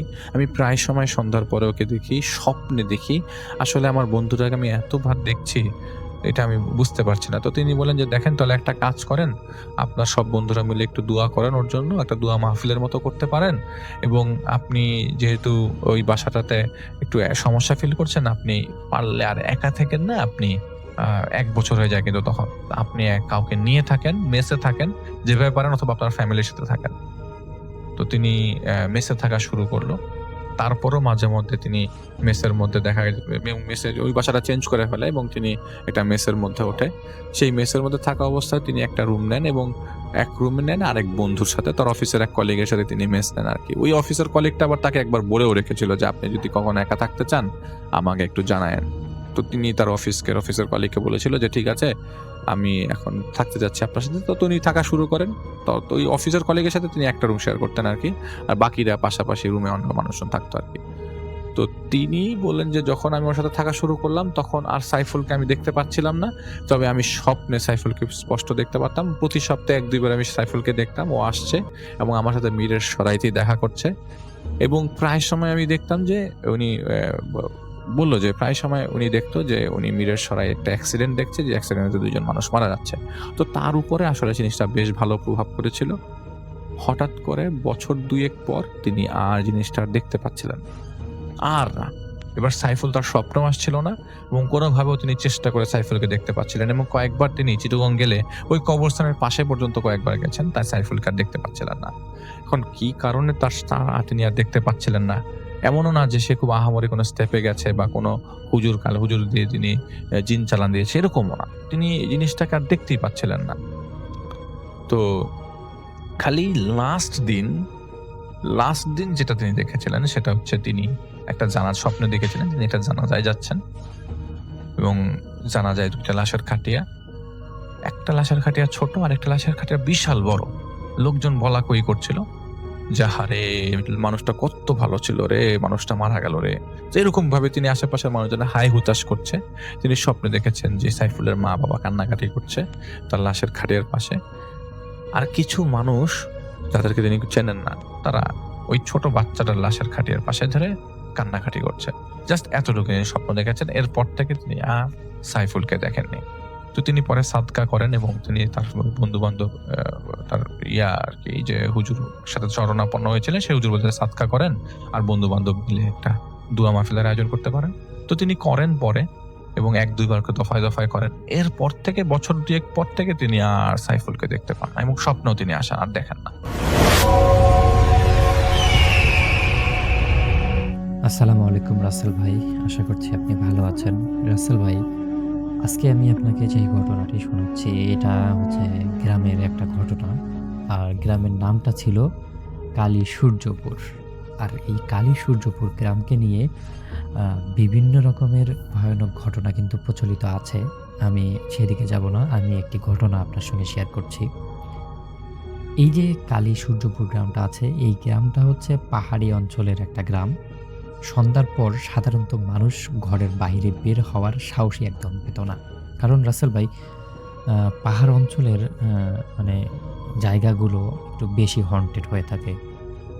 আর সেই জায়গারই একজন মাওলানা নিয়ামত আলী, গ্রামের মানুষ যাকে নিয়ামত হুজুর বলে ডাকত। উনি যেমন নামটাও যেন নিয়ামত, উনি সেই গ্রামটার জন্যও অনেক নিয়ামতের ছিল। ওই হুজুরকে দিয়ে মানুষের অনেক উপকার হতো। সবাই যে কোনো সমস্যায় পড়লে হুজুরের কাছ থেকে সাহায্য নিত। কিন্তু একটা বিষয় হচ্ছে, এই যে নিয়ামত আলী হুজুর, উনি অনেক বেশি সাহসী ছিলেন। এত বেশি সাহসী ছিলেন যে উনি রাত বিরাতে কেউ যদি কোনো সমস্যায় পড়তো তাকে গিয়ে সাহায্য করত, তার সমস্যার সমাধান করার চেষ্টা করত।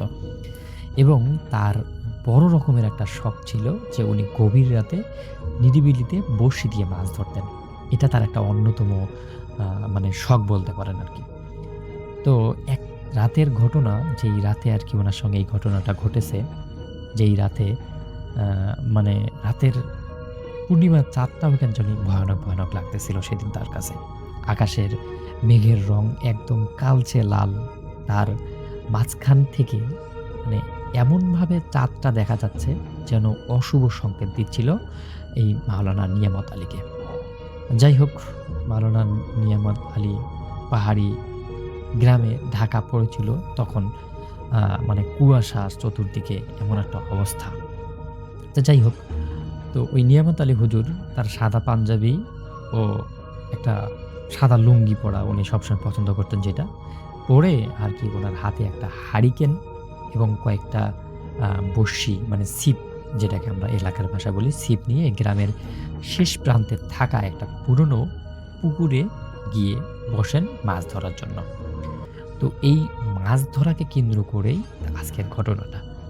তো যেই পুকুরটা ছিল সেই পুকুরটার মানে এমন একটা স্ট্রাকচার ছিল যে পুকুরটা এমনভাবে তৈরি করা যেন এক পাশে রাস্তা এবং অপর পাশে একটা প্রাচীনকালের বিশাল বড় রকমের একটা আমের গাছ, এবং তার পাশেই আছে একটা শ্মশান ঘাট।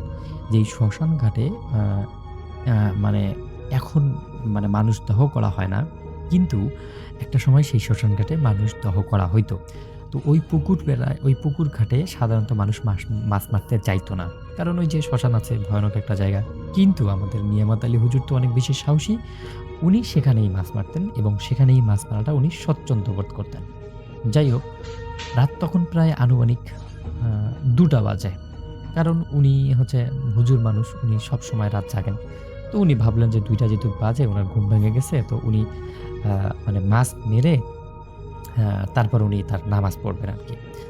যাই হোক, উনি যখন সেখানে গেলেন, উনি দেখলেন যে আশপাশটা অনেকটাই নিস্তব্ধতা।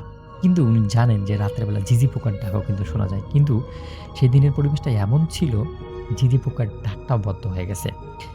এক অনুভূতি মানে তার কাছে জিনিসটা ভালো লাগতেছে না। কিন্তু সে ভাবল যে, "ধুর, কি হয়? মাছ মারবো আর কি।" তো তারপরে উনি যখন হঠাৎ করে উনি লক্ষ্য করলেন, দূরের যে শ্মশান ঘাটের যে বটগাছটা আছে, সেই বটগাছটার নিচে সাদা কিছু ছোট অস্পষ্টভাবে লড়াচড়া করছে। এমনভাবে মানে লড়াচড়া করছে যে অদ্ভুত। এগুলা হয়তো জীবজন্তুও হতে পারে না, অন্য কিছু হতে পারে না। মানে তার কাছে বিষয়টা একটু অস্পষ্ট লাগতেছে। তো তিনি একটু ভয় মনে করে আয়াতুল কুরসি পড়তে শুরু করলেন। এমন বেশি আ জোরেও না, এমন আস্তেও না। তো উনি উনার মতো আয়াতুল কুরসি পড়ছেন এবং উনার যে সিট বা উনার কোথায় বসবেন না আসবেন এই জিনিসগুলো ঠিকঠাক করতেছেন।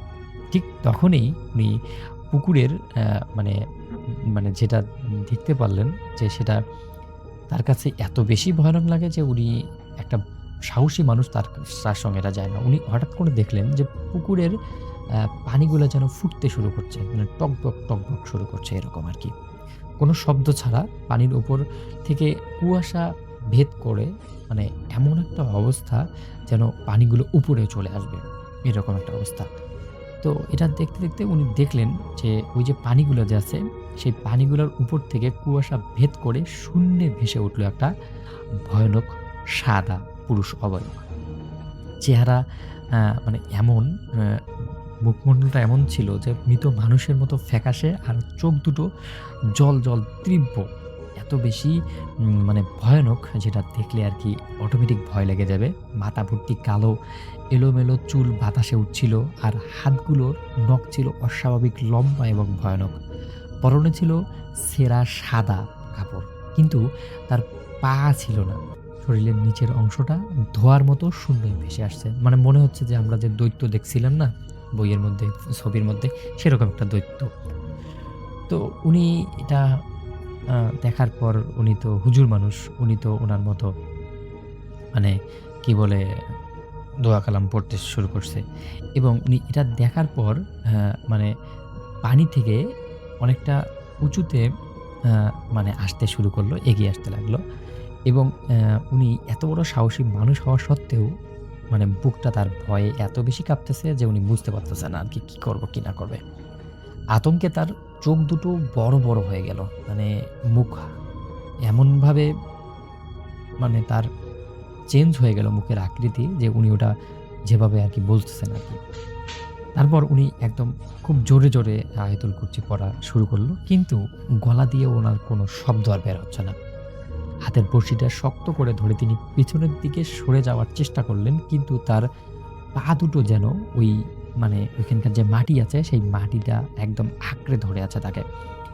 তো এরকম একটা অবস্থার পর উনি ভাবতেছেন যে আসলে এখানে মনে হয় খুব কঠিন ধরনের কোনো জিন বা ভূতের আঁচড় পড়েছে। তখন উনি ওনার যে কবিরাজি ছিল, সেই কবিরাজি শুরু করে দিলেন। ওখানে বসেই মন্ত্র পড়া শুরু করলেন। তো এই মন্ত্র পড়ার পর উনি কোনোভাবেই সেখান থেকে ছাড় পাচ্ছেন না। তো ছাড় না পাওয়ার পর উনি এখন কি করবে অ্যা অ্যা মানে সেটা তার কল্পনায় আসতেছে না। তো হঠাৎ করে উনি যেটা দেখতে পারলেন সেটা হচ্ছে এই যে উনি যে ঘুরে গেছেন না, তখন এই সাদা অবয়বটা ঘুরে তার সামন দিকে আসতেছে এবং ওই যে কি বলে বটগাছের নিচে যে জন্তুগুলা ছিল, সেই জন্তুগুলা এখন হাওয়ার মধ্যে ভেসে তার দিকে আসতেছে। তো এটা দেখার পর নিয়ামত আলী হুজুর নিজেকে আর কন্ট্রোল করতে পারতেছেন না। উনি ধপ করে ওই মাটির মধ্যে মানে হাঁটু গেড়ে বসে পড়লেন এবং এটা বসে পড়ার পর উনি ওনার মুখ দিয়ে মানে অনবরত কিন্তু মন্ত্র পড়তেই আছেন, জপতেই আছেন সবকিছু, কিন্তু কোনো কাজ হচ্ছে না আরকি। তো একটা সময় উনি লক্ষ্য করলেন যে উনার আ মানে পাগুলো মানে আস্তে আস্তে মাটির মধ্যে ঢুকে যাচ্ছে। তো উনি এত চেষ্টা করতেছেন বা মানে চেষ্টা করতেছেন যে যেন ভিতরে থাকে, বাইরে আসতে, কিন্তু কোনোভাবেই সে বাইরে আসতে পারতেছে না। এবং এরপর ওই যে সাদা অবয়বটা ছিল, সেই অবয়বটা বলে যে, "আজকে আমার প্রতিশোধ নেওয়ার পালা এসেছে। তুমি আমাকে অনেক বিরক্ত করেছো, আজকে আর না।" তো এইটা শোনার পর উনি বেশ খানিকটা অবাক হয়ে যান এবং উনি বলেন যে, "আমি তো তোমার কোনো ক্ষতি করিনি। আমি আমার গ্রামের মানুষের উপকার করেছি। তুমি আমাকে কোনো ক্ষতি করতে পারবে না।" উনি এখন মানে সাহস ফিরে পাচ্ছে যে উনি বুঝতে পারতেছে উনি যেগুলো মানুষের উপকার করছেন ওই জিনগুলোর মধ্যেই একজন। তো এই কথোপকথনের মধ্যে হঠাৎ করে মসজিদ থেকে আজান চলে আসে এবং আজানের পর মানে হঠাৎ করে তার কাছ থেকে এই সবকিছু এমনভাবে সাৎ করে চলে যায় যে উনি বুঝতেও পারে না।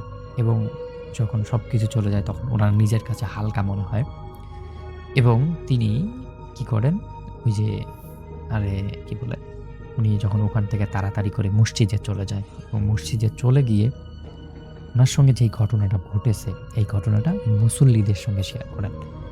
এবং পরবর্তী সময় মুসল্লিরা তাকে আরকি অনেক আবেগে আপ্লুত হয়। বলেন যে, "হুজুর, আপনি তো আমাদের এলাকার একজন সাহসী মানুষ। আপনি আমাদের এলাকার মানুষের কত হেল্প করেন। এখন আপনার যদি কোনো বিপদ হয়ে যায়, তখন আমরা তো অনেক বিপদে পড়ে যাব।" এরপর মুসল্লিদের রিকোয়েস্টে মুসল্লিরা সবাই তাকে অনুরোধ করে তিনি যেন আর কোনোদিন মাছ মারতে না যান। তো রাসেল ভাই, এটাই ছিল নিয়ামত আলী হুজুরের ঘটনা। উনি এরপর থেকে আর কোনোদিন মাছ মারতে যাননি। তো যদি ভালো লাগে তাহলে শেয়ার করবেন।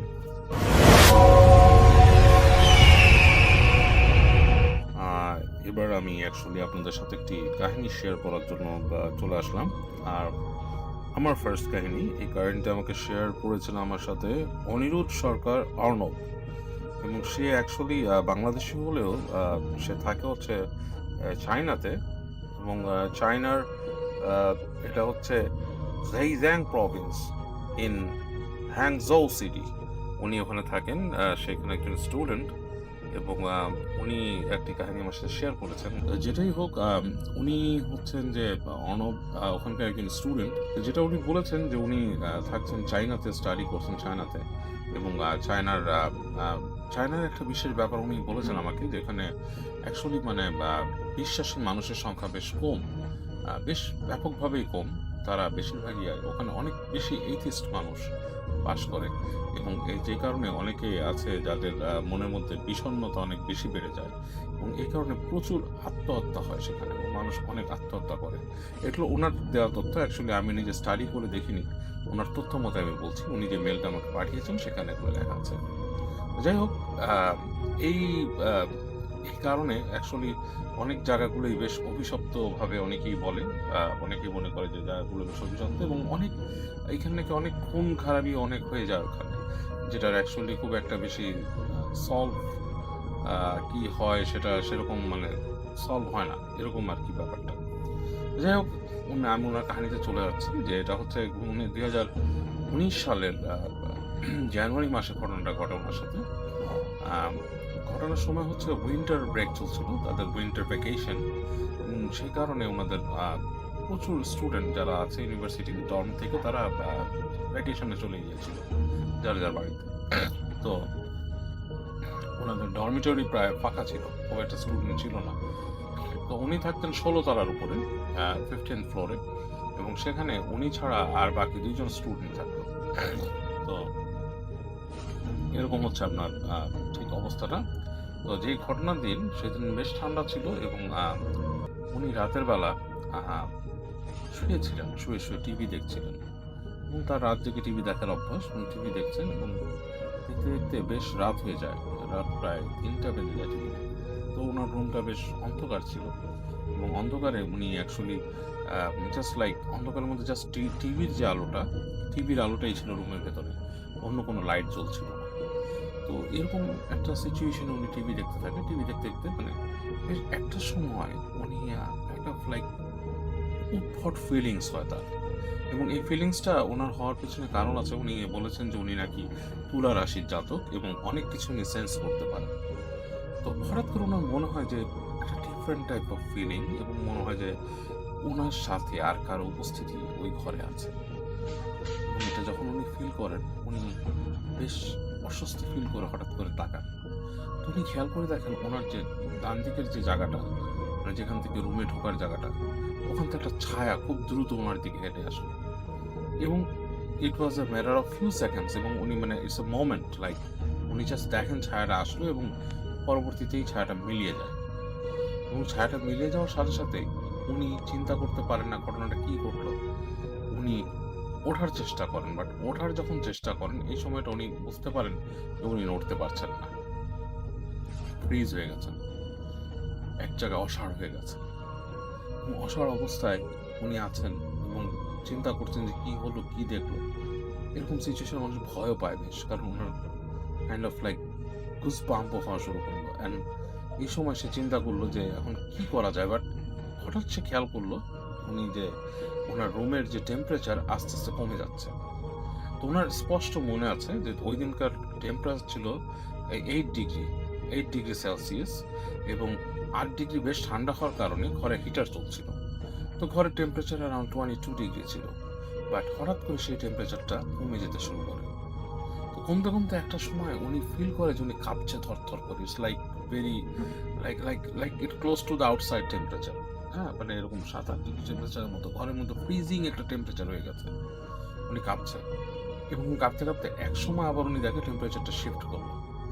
এবার আস্তে আস্তে বাড়ছে, বাড়তে বাড়তে প্রচন্ড গরম হয়ে যায় রুমে, যে এই পর্যায়ে উনি হি স্টার্টস টু সোয়েট, ওনার ঘাম বের হওয়া শুরু হয়। এবং এরকম কতক্ষণ ছিল উনি বলতে পারবেন না, প্রায় 10 মিনিট হতে পারে। এরকম একটা সময় হঠাৎ করে ওনার সবকিছু নর্মাল, উনি নড়তে পারেন। এবং যখন উনি নড়তে পারেন উনি তাড়াতাড়ি রুম থেকে বের হয়ে যান, এবং 9 তলাতে ওনার একজন সিনিয়র ভাই থাকতো, আরেকজন, সেখানে উনি সেই রুমটাতে চলে যান। তো যে সেই ভাইটাকে বলেন যে ভাইয়া, আমি আপনার এখানে থাকতে চাই আজকে রাত্রে, কারণ আমি এরকম ওর এক্সপিরিয়েন্সটা উনি বলেন ওখানে, যে আমার এক্সপিরিয়েন্স এরকম হয়েছে।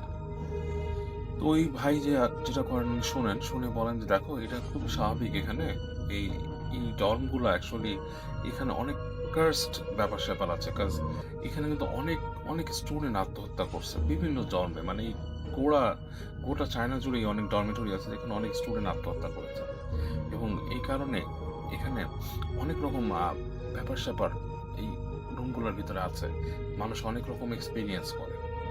যাই হোক, এটা শুনে তাহলে এটা তুমি স্বাভাবিক ধরে নাও যে এখানে এরকম জিনিস ঘটেই। তো অর্ণব যেটা করেন যে উনি ওই রাতটা ওই ভাইয়াদের রুমেই থেকে যান, এবং পরবর্তীতে পরদিন উনি ফিরে চলে যান বাসায় ওনার রুমে। এবং বাট সেকেন্ড ডে তো ওনার সাথে একটা ইনসিডেন্ট ঘটে, যেটা হচ্ছে অ্যাকচুয়ালি ওনার জন্য খুবই মানে ভয়ানক ছিল। উনি কাজে যান, কাজে যেয়ে কাজ থেকে যখন ব্যাক করে আসতেছেন, সো উনি বাইক চালায় আসতেন। তো বাইক চালায় যখন ব্যাক করতেছেন, it was like at night, like 9টা-10টা বাজে এরকম একটা সময়, আর একটু গভীর রাত। উনি যখন বাইক নিয়ে ব্যাক করতেছেন, তো ওনার যেই ডর্মের যে গ্যারাজ, সেখানে ঢোকার জায়গাটা হচ্ছে একটু কাইন্ড অফ শার্প একটা টার্ন আছে। তো উনি যখন টার্নটা নিতে যান, উনি হঠাৎ করে খেয়াল করে একটা ছায়া, কাইন্ড অফ লাইক একটা কালো একটা অবয়ব দৌড় দিয়ে ওনার বাইকের সামনে দিয়ে যায়। তো উনি সেটাকে মানে ব্রেক করতে যে উনি কন্ট্রোল করতে পারে না শার্প টার্নের সময়, তো বাইকটা স্লাইড করে পড়ে যায় এবং মানে অনেক দূর ছেঁচড়া যায়, এবং মানে হি হ্যাজ এ মানে ব্যাড অ্যাক্সিডেন্ট, ব্যাড ইনজুরি, খুব অসুস্থ, মানে উনি হয়ে যান, অসুস্থ হন, মানে ইনজুর হন, বাইকটাও ড্যামেজ হয়, এবং রাতে প্রচন্ড জ্বর থাকে তার, অনেক জ্বর আসে, অনেক প্রলাপ বলতে থাকে। সো এই সময় উনি পরদিন শোনেন যে ওই সেম রাতে ওনাদের স্টুডেন্ট, এখানকারই ওই সেম পাশের বিল্ডিংয়েরই আরেকটা স্টুডেন্ট, যে নাকি তাদের থেকে ছোট, সেও সেম টাইপ অফ একটা ইনসিডেন্টস হয়, সিঁড়িতে উঠছিল, তার হঠাৎ করে মনে হয় যে একটা ছায়া মূর্তি তাকে এরকম ফলো করে সিঁড়িতে উঠছে, এবং ওই সময় সে একসময় সিঁড়ি থেকে পড়ে যায়, এবং সিঁড়ি থেকে পড়ে সে তার পা ভেঙে যায়, এবং প্রচন্ড জ্বর থাকে রাতে। সো সে বলেছে যে এটাই হচ্ছে তার ইনসিডেন্ট, এবং আরো অনেক ইনসিডেন্ট আছে। আমি জানি না আপনাদের কাছে কতটুকু স্টোরিটা মানে অ্যাকচুয়ালি ভয়ের লেগেছে।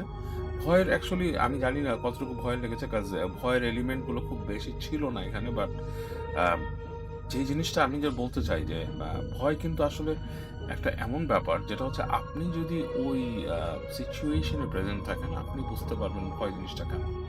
কারণ জাস্ট ইমাজিন যে আপনি একটা রুমে টিভি দেখছেন, এই সময় যদি আপনি দেখেন একটা ছায়া আপনার দিকে এসে মিলিয়ে গেল, তখন কিন্তু আপনার কাছে বেশ অন্যরকম আপনি বুঝতে পারলেন আপনি নড়তে পারছেন না। এরকম সিচুয়েশনে আমি নিজে পড়েছি, এর জন্য আমার কাছে জিনিসগুলো বেশ ডিফারেন্ট মনে হয়। আমি নিজেও এরকম আপনাদেরকে বলেছি যে আমি একলা ঘরের মধ্যে এরকম এসে আমাকে টাচ করেছিল মাথায়। So things like that. তো এরকম ব্যাপারগুলো। যাই হোক, অর্ণবের কাহিনীটা আমার কাছে বেশ ভালো লেগেছে। ঘটনাটা আমার বন্ধুর 7/4/22 তারিখ, তখন 5 রোজা, অর্থাৎ আহ, এই গত এপ্রিল মাসের 7 তারিখের ঘটনা। তখন 5 রোজা, বৃহস্পতিবার। আমার বন্ধুর নাম জাওয়াদ। আমার বন্ধু থাকতো লক্ষ্মীপুর, ওর দাদা বাড়ি লক্ষ্মীপুর, তাই ও মাইজদি ছেড়ে লক্ষ্মীপুরে থাকে। জাওয়াদের আম্মু এবং জাওয়াদের ছোট ভাইকে নিয়ে জাওয়াদের আন্টির বাসায় বেড়াতে আসবে। আন্টি বলতে জাওয়াদের আম্মুর বড় বোনকে বোঝানো হয়েছে। জাওয়াদের আম্মু আর ছোট ভাই মাইজদিতে বৃহস্পতিবারে চলে আসে। শুক্রবার থাকবে মাইজদিতে এবং শনিবার সকালে লক্ষ্মীপুর চলে আসবে। জাওয়াদের বলে যায় যে ওর দিকে খেয়াল রাখতে, অর্থাৎ জাওয়াদের দিকে খেয়াল রাখতে, এবং তিনি শনিবারে চলে আসবেন। শুক্রবার রাতে তারাবি নামাজ পড়ে একজন বন্ধুর বাসায় থাকবে বলে খুব অনুরোধ করে জাওয়াদ, তাই ওর জাওয়াদের আম্মুকে তা জানায় এবং জাওয়াদের আম্মু জাওয়াদকে অনুমতি দেয়। অর্থাৎ জাওয়াদের মা এবং তার ছোট ভাই তারা তার বড় খালার বাসায়, আমি বলতে পারি আন্টি না বলে, বেড়াতে গিয়েছিলেন এবং তখন জাওয়াদকে রেখে যাওয়া হয় এবং জাওয়াদ তার দাদা দাদির কাছ থেকে অনুনয় করে একটা অনুমতি চায়। দাদি তার আম্মুর সাথে কথা বলে যে হ্যাঁ, তুমি তোমার বন্ধুর বাসায় থাকতে পারবে। বন্ধুরা তারাবি নামাজ না পড়ে ওরা ডাব এবং আম চুরি করবে বলে ঠিক করে, তাই তারা নিজের এলাকা থেকে একটু দূরে একটা গ্রামের দিকে যায়। কথা মতো ডাব এবং আম চুরি করে তা খাওয়া শেষ করে রাত 11টা বা 11:30 বাজে। তারা আসার সময় দেখে যে কবরস্থানের পেছনে 3-4টা ডাব গাছ আছে আরো, এবং আশেপাশে কোনো বাড়িঘর নেই। তারা নিজের এলাকায় ফিরে আসে। মসজিদে বসে তারা বুদ্ধি করে যে তারা আবার যাবে, এবং এবার তারা গভীর রাতে, এই যেমন 12টা থেকে 1:30 এই সময়টাতে জাওয়াদ এবং তার বন্ধুরা রাত 12টা-1টায় বের হয় আনুমানিক। তারা সেই ডাব গাছের কাছে যায়, অর্থাৎ তারা প্রথমবার ডাব এবং আম চুরি করে খাওয়ার পরে যে জায়গাটা দেখে এসেছিল কবরস্থানের পেছনে, সেখানটায় এবার তারা আসলে চিন্তা করে যে ওখান থেকে আমরা কিছু ডাব গাছ দেখেছি, সেটা চুরি করব। এবং তারা যখন এই মাঝরাতে সেখানে গেল, তখন তারা দেখে যে আগের তুলনায় ডাব গাছ 1টা বা 2টা বেশি বলে মনে হচ্ছে। বলে রাখা ভালো যে জাওয়াদ সহ তারা মোট 3 জন ছিল। একজন ডাব গাছে ওঠার চেষ্টা করে এবং বারবার সে পিছলে পড়ে যায়, আর অন্যজন অন্য গাছ থেকে ডাব নিয়ে জাওয়াদ এবং তার 2 বন্ধু মিলে খাচ্ছিল। খেয়াল করে যে তারা 3 জন বাদেও আরো কয়েকজন আছে, তারা আনুমানিক 3-4 জনের বেশি হবে। তারা চারিদিকে তাকিয়ে দেখে যে কেউ নেই, তবে একটা ডাব গাছ তার জায়গা থেকে সরে যাচ্ছিল, অর্থাৎ অনেকটা মানুষের মতো হেঁটে গেলে যেমনটা হয় ঠিক তেমনটা। এটা দেখে ওরা সবাই দৌড় দেয় সে জায়গাটা থেকে, এবং তারা যত দূরেই তারা যাওয়ার চেষ্টা করছে না কেন, ঘুরে ফিরে একই জায়গায় আসছে। আচ্ছা, এখানে বাক্যগুলো একটু গুছিয়ে বলে যেটা দাঁড়ায় যে তারা যখন পুনরায় সেই মাঝরাতে কবরস্থানের কাছে ডাব গাছগুলোতে যায়, তখন তারা সেখানে দেখতে পায় যে কয়েকটা ডাব গাছ বেশি মনে হচ্ছে। এর মধ্যে একজন ডাব গাছে উঠতে গিয়ে বারবার পিছতে পড়ে যাচ্ছিল, আর পাশের বন্ধুরা যাওয়ার সহ ওরা কিন্তু ডাব পেড়ে খাচ্ছিল। এমন সময় ওরা দেখে যে আরো 3-4 জন লোক বেশি মনে হচ্ছে তাদের কাছে, যে এখানে কোনো লোক ছিল না, কিন্তু তারা কয়েকজনকে দেখছে।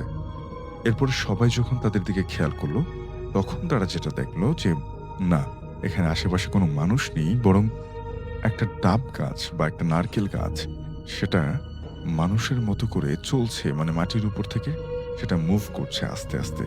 এটা দেখে তারা ভীষণ ভয় পেয়ে যায় এবং তারা বারবার সেখান থেকে দৌড়ে বেরিয়ে যেতে চেষ্টা করে সেই বাগান থেকে, কিন্তু ঘুরে ফিরে তারা একই জায়গায় চলে আসে। এর মাঝে জাওয়াদের এক বন্ধু জ্ঞান হারিয়ে ফেলে। বাকি দুইজন দেখতে পায় যে ত্রিভুজের মতো চারদিক থেকে ওদেরকে ঘিরে কিছু একটা ঘুরপাক খাচ্ছে। জ্ঞান হারায়। যখন জ্ঞান ফেরে তখন একটা মসজিদে ওরা এবং অনেক মানুষজন তাকিয়ে আছে। দেখে যে মাথার পাশে হুজুর বসে আছে। ওনাকে ওরা জিজ্ঞাসা করলো যে আমরা এখানে কিভাবে আসলাম। তিনি যা বলেন যে হুজুর ফজরের নামাজ পড়ে যাওয়ার সময় দেখে যে কিছু ডাব পড়ে আছে এবং সেখানে গেলে সে দেখতে পায় যে ডাব গাছের নিচে মাটির ভেতরে গলার সমান ঢুকানো অবস্থায় ওরা কয়েকজন রয়েছে। এই দেখে তিনি এলাকাবাসীকে ডেকে আনেন এবং কিছুটা মাটি খুঁড়ে ওদেরকে বের করেন। পরে ওদের ঠিকানা নিয়ে খবর দিলে জাওয়াদের আম্মু তার বাকি বন্ধুদের যে পরিবার তারা আসে। জাওয়াদের আম্মু মাইজদি থেকে কেবলমাত্র বাড়ি ফিরলেন। জাওয়াদকে বাসায় নিয়ে হুজুর দেখানো হয় এবং তিনি জাওয়াদের বাকি দুই বন্ধু এবং তার পরিবারের মানুষজনদেরকে খবর দেন। সবাই আসার পরে জাওয়াদ এবং তার বন্ধু দুইজনের চারদিক থেকে বৃত্ত আঁকে, তাও আবার ছাগলের রক্ত দিয়ে। এই বৃত্তটি আঁকা হয় রাত 12টার পরে এবং ওরা যাদের দেখে তারা ছিল খারাপ জিন, যারা ব্ল্যাক ম্যাজিক করতে বিভিন্ন সময় কাজে লাগে। এরকম 5 জন জিন ছিল। জিনেদের সাথে হুজুরটা কথা বলে যা জানতে পারে যে জিনরা কবরস্থান থেকে একটু কাছে ডাব গাছে বসেছিল। জাওয়াদের এক বন্ধু ডাব গাছে ওঠার সময় তাদের পা ধরে টান দিয়েছিল এবং এতে ওদের রাগ হয় এবং ভয় দেখিয়ে ওরা গলার সমান মাটিতে রেখে দেয় ওদেরকে। এরপর জিনরা বলে যে আমরা ওদেরকে তো ছাড়বো না, ওদেরকে আমরা মেরেই ফেলবো। হুজুর এরপরে যাতে ক্ষতি না করে জন্য জিনদের কাছে বলে যে তোমরা কি চাও। তখন জিনরা বলে যে ছাগল এবং মুরগির রক্ত দিয়ে 51 কেজি মিষ্টি বানাতে হবে। হুজুর বললেন যে এরকম মিষ্টি কেউ বানায় না, এটা সম্ভব না। মানে রক্ত দিয়ে মিষ্টি বানানোর একটা কথা বলল জিনরা। তখন এই 51 কেজি মিষ্টি দেওয়া যাবে না, হুজুর বললেন। তখন 20 কেজি মিষ্টি দিতে পারবে বলে বলে জিনদেরকে। তখন জিনরা বলে যে না, 47 কেজি মিষ্টি দিতে হবে, তাও ওই ছাগল এবং মুরগির রক্ত দিয়ে। তো এই ঘটনাটা আমাদের বাড়ির পাশের এক কাকার সঙ্গে ঘটে গেছে। তো কাকা ঈদে যখন মানে বাড়ি আসার জন্য ওইখান থেকে রওনা দিল, তো উনি কি বলে বুধবার ছুটি পাইছে। বুধবার ছুটি পাওয়ার পর বৃহস্পতিবার উনি বাসে উঠছে। এইখানে আসলে উনি শুক্রবারে হচ্ছে এখানে উপস্থিত হবে। তাহলে হচ্ছে শনিবারে উনি জামাতে অংশগ্রহণ করবে আর কি, ঈদের নামাজে। তো রাসেল ভাই, আপনি একটা বিষয় জানেন যে আমাদের উত্তরাঞ্চলে যখন মানে বাস বলেন বা ট্রেন বলেন, এই জিনিসগুলো কিন্তু ঈদের সময় অনেক বেশি জ্যাম হয়, অনেক বেশি মানে কি বলে, এটা নিয়ে অনেক বেশি ঝামেলা হয় আর কি। তো এই জন্য আমার কাকা একদিন আগেই বের হয়ে গেছিল। কিন্তু ট্রেনে এত বেশি মানে সমস্যা ছিল যে ওনার বাড়ি আসতে, মানে উনি বুধবার উঠছে সকাল 10টার দিকে, বাড়ি আসার কথা হচ্ছে রাত 8টার দিকে, কিন্তু সেই ট্রেনটা তাকে বাড়িতে পৌঁছে দিয়েছে রাত প্রায় তখন 3টা বাজে। তো এত 3টা বাজে উনি তো মানে বাড়ির লোকজনও এত রাত্রে ওখানে যায়নি, সবাই ঘুমিয়ে পড়েছে। আবার মানে কাকাও কাউকে দেখা পাচ্ছে না ট্রেন থেকে নামার পর। এরপর কাকা দেখলেন ওই ট্রেন স্টেশনে একজন জীর্ণ শীর্ণ বৃদ্ধ মানুষ তার কি বলে রিক্সা নিয়ে ওখানে বসে আছে আর কি। তো আমার কাকা তাকে গিয়ে বলল যে ফুলবাড়ি যাবেন? তো ওই বৃদ্ধ বলল যে হ্যাঁ যাওয়ার জন্য তো এখানে বসে আছি। তো আমার কাকা কোনো দাম ঠিক করলেন না, কারণ এত রাত্রের ভাড়া একটু বেশি দিতেই হবে। তো উনি কোনো কথা না বলে সোজা রিকশায় উঠলেন এবং বললেন যে, কাকা চলেন যাই। সেই বৃদ্ধ বলল, ঠিক আছে, আপনি পিছনে উঠে বসেন, যা আমরা যাচ্ছি। তারপর কাকা যখন রিক্সাতে উঠলেন, তো রাসেল ভাই একটু কথা বলে রাখি যে তখন কিন্তু পায়ের রিক্সা, পা চালিত রিক্সা, অটো রিক্সা অতটা অ্যাভেলেবেল ছিল না। তো এই বৃদ্ধ যখন আর কি রিক্সা চালাচ্ছে, মানে দেখে মনে হচ্ছে না যে উনি বৃদ্ধ, কারণ উনি এত স্পিডে ওই রিক্সা চালাচ্ছেন, আমার কাকা অবাক হয়ে যাচ্ছে যে আসলে এত এনার্জি এই বৃদ্ধ কোথায় পাচ্ছে। তো আমার কাকা ভাবলো যে হয়তো আজকে কি মানে এত রাত হয়েছে, রোড তো ফাঁকা, তারপর আমার তো তেমন ওজনও নেই, আর হয়তো কাকা অনেক শক্তিশালী মানুষ। তো যাই হোক, উনি কোনো কথাবার্তা না বলে উনি ওনার মতো বসে আছে আর রিক্সা যাচ্ছে। তো রিক্সা যাইতে যেতে একটা সময় রিক্সাটা মানে আমাদের এলাকায় ঢোকার যে রাস্তাটা ছিল, কাকা দেখতেছে যে এই রাস্তাটা আমাদের এলাকার রাস্তা না। তখন আমার কাকা ওই রিক্সাওয়ালাকে বলে যে, কাকা কোন দিক দিয়ে নিয়ে যাচ্ছেন? এটা তো আমার এলাকার রাস্তা না। তখন বলে ওই রিক্সাওয়ালা বলে যে, তুমি চুপ করে বসে থাকো, আমি তোমাকে সঠিক রাস্তা দিয়েই নিয়ে যাচ্ছি। আর এই রাস্তা দিয়ে গেলে তাড়াতাড়ি তুমি যাইতে পারবা। আর রাতের মধ্যে তোমার কাছে রাস্তাটা অচেনা লাগতেছে। তো এই সমস্ত কথা শুনে আমার কাকা ভাবলো যে হয়তো সত্যি সত্যি এরকম কিছু হবে। তো কাকা চুপ করে বসে আছে।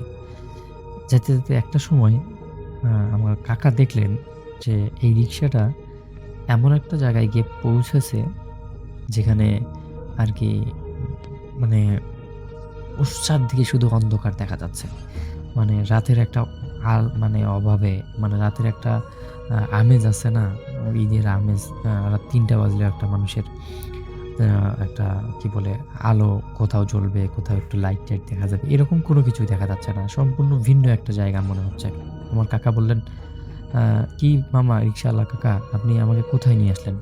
তখন এই রিক্শাওয়ালা কোনো কথা বলছে না এবং রিক্শাওয়ালাটা হঠাৎ করে কেমন জানি একটু গোঙানি শুরু করছে।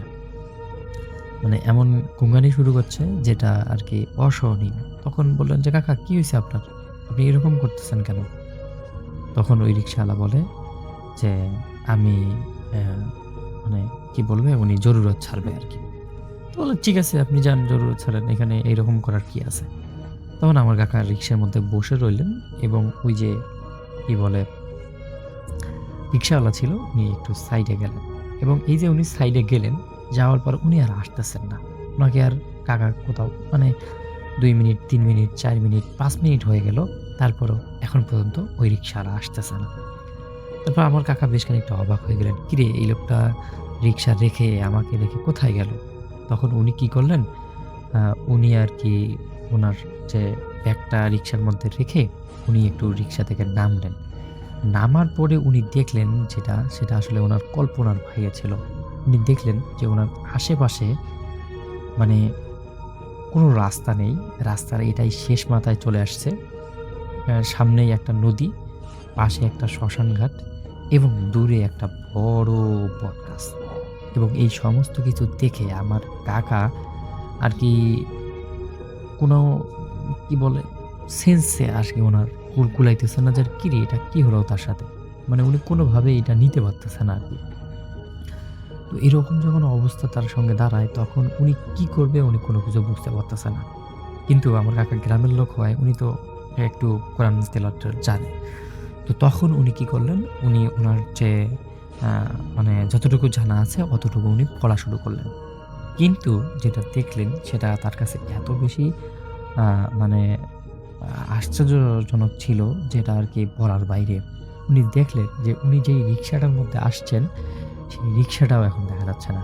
কোনো কিছুই নেই। উনি একদম ধুধু একটা আ মানে ফাঁকা জায়গার মধ্যে আসছে। চারপাশে হচ্ছে সব ভয়ানক, ভয়ানক দৃশ্য। ভয়ানক, ভয়ানক লাগতেছে তার কাছে। এটা শুনে তার আর কোনো কিছুই ভালো লাগতেছে না। তো এরপর যখন উনি ঘাড় ফিরে মানে উনি যেই দিকে আসছেন আরকি, সেই দিকে আসার জন্য আরকি প্রিপারেশন নিচ্ছেন, ঠিক সেই সময়ে কেউ উনাকে পিছন থেকে বলল, "কিরে ভাড়া দিবি না?" এটা শোনার পর আমার কাকার আর কি কোনো কিছুই আর ঠিকঠাক থাকলো না, কারণ উনি যে এখানে আসছে তার মানে ওনার এইটা এখন শিওর যে ওনাকে কেউ এখানে নিয়ে আসছে, কারণ যেহেতু ভাড়া চাচ্ছে তার মানে ওনার সব কিছুই জানে।